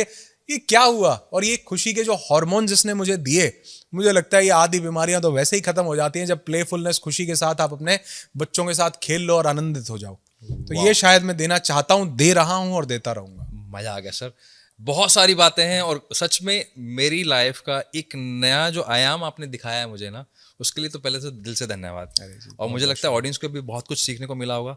अगर आपको सच में लगता है कि कुछ लाइफ में बहुत बड़ा करना है, चाहे वो अपने रिलेशनशिप में, चाहे पैसा कमाना हो, चाहे अपने ही घर में कुछ करना हो, तो आपको एक अच्छी नॉलेज का होना जरूरी है। उसके लिए मैं आपसे रिक्वेस्ट करूंगा, आप अनुराग ऋषि जी को फॉलो कीजिए इंस्टाग्राम पर, यूट्यूब पर बहुत कुछ, वो बहुत अच्छी शेयरिंग देते हैं। ऐसा नहीं कि शॉर्ट्स के माध्यम से देते हैं, वो बड़ी बड़ी वीडियोस बनाते हैं ताकि आप तक रियल नॉलेज पहुंचे। मौका मिलता है इनके फिजिकल इवेंट को ज्वाइन कीजिए। मैं तो जाने वाला हूँ, उम्मीद करता हूँ। नहीं, आप जाने वाले नहीं है, मैं आपको बुलाऊंगा कि आप आइए। आप जाने वाले हैं ये तो आप बाद में बोलेंगे, आपको आना ही पड़ेगा ऐसा मैं बोलूंगा यहाँ पर। और अभी मैं बता दूं, हमारा जो नेक्स्ट इवेंट हो रहा है वो लोनावला में हो रहा है, और लोनावला के बाद होगा मसूरी में। तो दिसंबर में लोनावला हो रहा है और फरवरी में मसूरी हो रहा है। तो ये दो, मतलब हमारे कोशिश करते हैं इन दोनों जगह पर हम इवेंट्स करें। एक साल में सिर्फ 4 इवेंट करते हैं। सिलेक्टेड पार्टिसिपेंट्स को बोला, ऐसा नहीं कि वहां 200 लोग 500 लोग होंगे, नहीं, मैं जिन लोगों के साथ 1-to-1 काम कर सकता हूं सिर्फ उन्हीं को आमंत्रण है।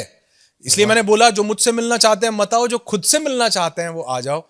तो मुझे लगता है कि हर इंसान को एक मौका ज़रूर होना चाहिए कि वो, और जो हमारे साथ जुड़े हुए हो तो वो वहाँ ज़रूर आए, वो एक्सपीरियंस करें कि कैसे खुद से मुलाकात होती है। तो आप आ नहीं रहे हैं, आपको आना ही है वहाँ पर। इसे कहते हैं सर सौभाग्य होना। ये मुझे बहुत मजा आया सर, और मैं मतलब मेरे पास शब्द शायद इसलिए कम रह रहे हैं कि इतना आनंदित महसूस कर रहा हूँ मैं पॉडकास्ट करके, आपसे बात करके।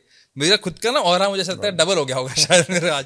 तो थैंक यू सो मच, बहुत बहुत धन्यवाद। Thank you so much. Thank you so much for having me here. और मुझे जितना अच्छा आपको लग रहा है उतना ही अच्छा मुझे भी लग रहा है, उससे ज़्यादा लग रहा होगा, क्योंकि जो आपने जिस हिसाब से प्रश्न किए या जो बातें थी या जो जिस माहौल में, एकदम लाइट माहौल में बिना किसी डिस्टर्बेंस के हम वो सारा कर पाए, ये भी एक बहुत बड़ा क्रेडिट जाता है उस प्रश्न पूछने वाले को कि आपने किस तरह तरह से सवाल पूछे. So thank you so much for having me here. बहुत पॉजिटिविटी, बहुत अच्छा माहौल, बहुत बढ़िया रहा. Thank you. so God much, bless sir. You. Thank you so much. Thank you. मजा आ गया. Thank you.